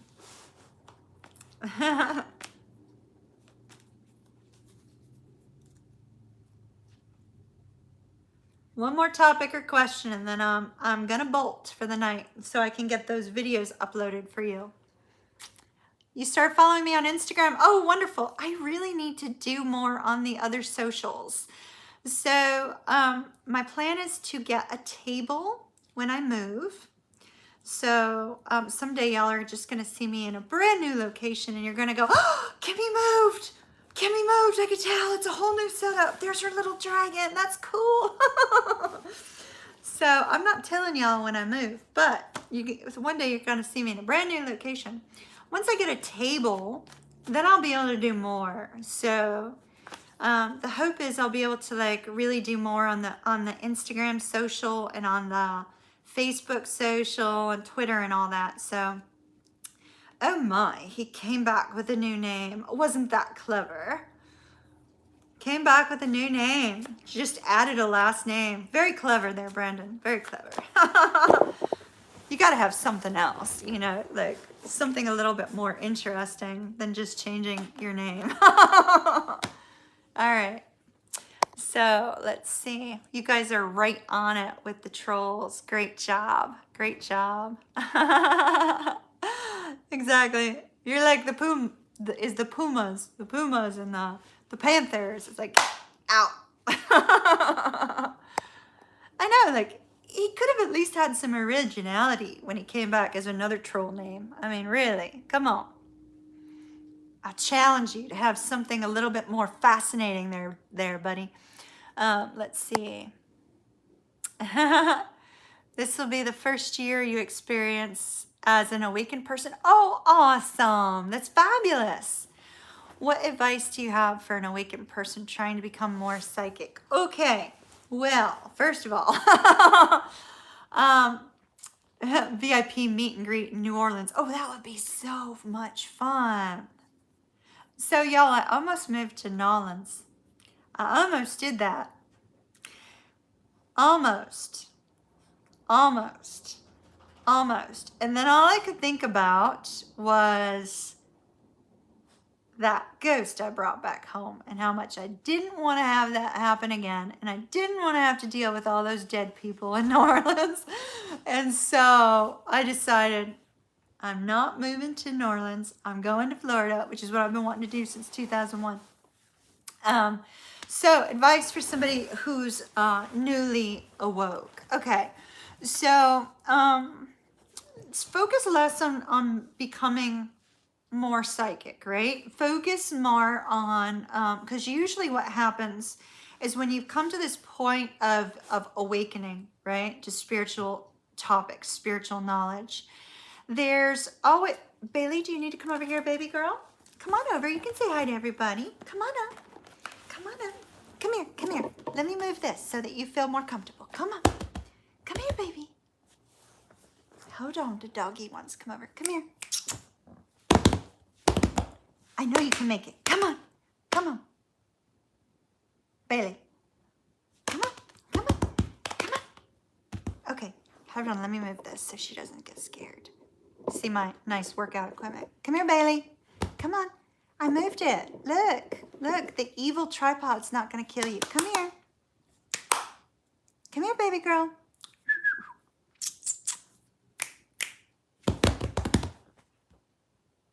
All right, she doesn't want to. She doesn't like the tripod. It fell on her once. Ignore my workout equipment. I have a whole Olympic weights up there. So, and now it's in front of my light. There we go. Okay. Bailey, well, her getting up this late tells me she wants to go OUTSIDE. Yeah, if only she could get on camera. I need to create some new cute little emojis for you guys.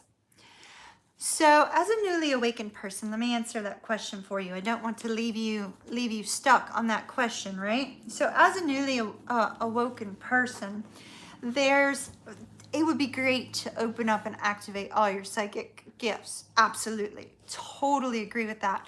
But I think that what I would guide you towards the most is to consider different spiritual topics, right? Consider different spiritual things that you'd like to learn about.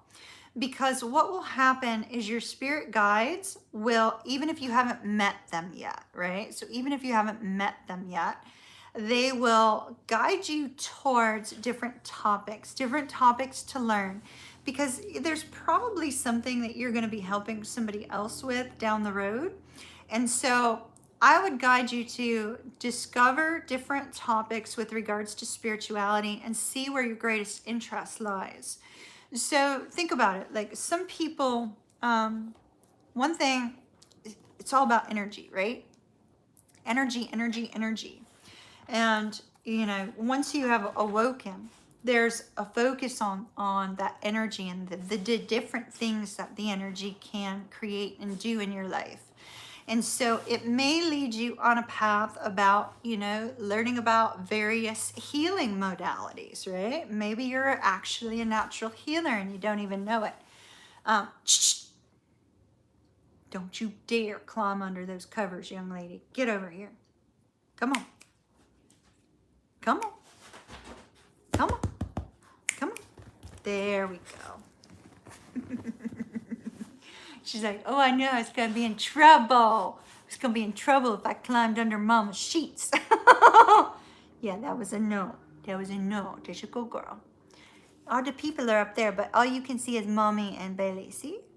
See? Mommy, Bailey? Good girl. Good girl. So, you may be a healer and not even know it, right? You may have some sort of leaning towards some aspect. Like maybe you may discover that in a past life you were a shaman and suddenly you want to learn about becoming a shamanic practitioner, or you may be drawn to learn about light language, or you may be drawn to learn about star seeds, or you may be drawn to learn about Reiki or something like that, or crystals, learning more about crystals. So I would guide you to kind of just read up on a bunch of different topics, right? And see where your passion lies, because some people have passion for some things and not for others. And then Spirit's going to guide you where you should be and the things that you should be learning about in order to activate those gifts, because those gifts will be needed in one way or another. Isn't she just the cutest? Oh my goodness. Hi, baby girl. Hi, I missed you. I missed you. You were all hidden under your blanket. Everybody hasn't seen you in a while, so it was nice of you to come out and say hello. I'm assuming you want to go OUT. We're going to go up to the roof? Are we going to go up to the roof? Go watch the stars? She's my ride or die. She like goes everywhere with me. She's my ride or die girl. Huh. She goes everywhere. She went to Florida. She went to the beach, which was awesome. Although I had to get her a cooling vest and all that, because she's a dog that they don't have an undercoat. This breed doesn't. It's a designer breed.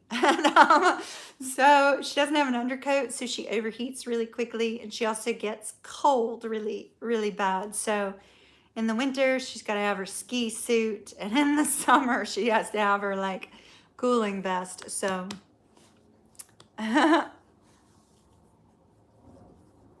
so anyway, hopefully that made sense. You're very welcome. Yeah, learn about starseeds. It's really fascinating stuff. And people are drawn to different things. And you usually find that you end up using it somewhere in your life once you've learned it, if that makes sense.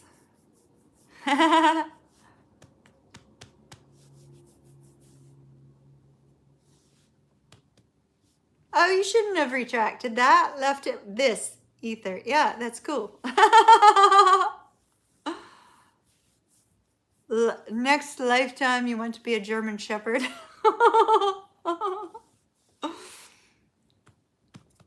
Apparently, next lifetime is not going to happen for me. I'm going to be probably one of y'all's guides, one of you youngins, because I'll probably have passed on by then.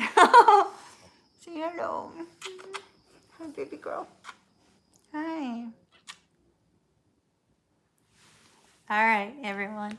I think I'm going to have to take her up to the roof. So I'm going to go stare at the stars for a little while with my doggie.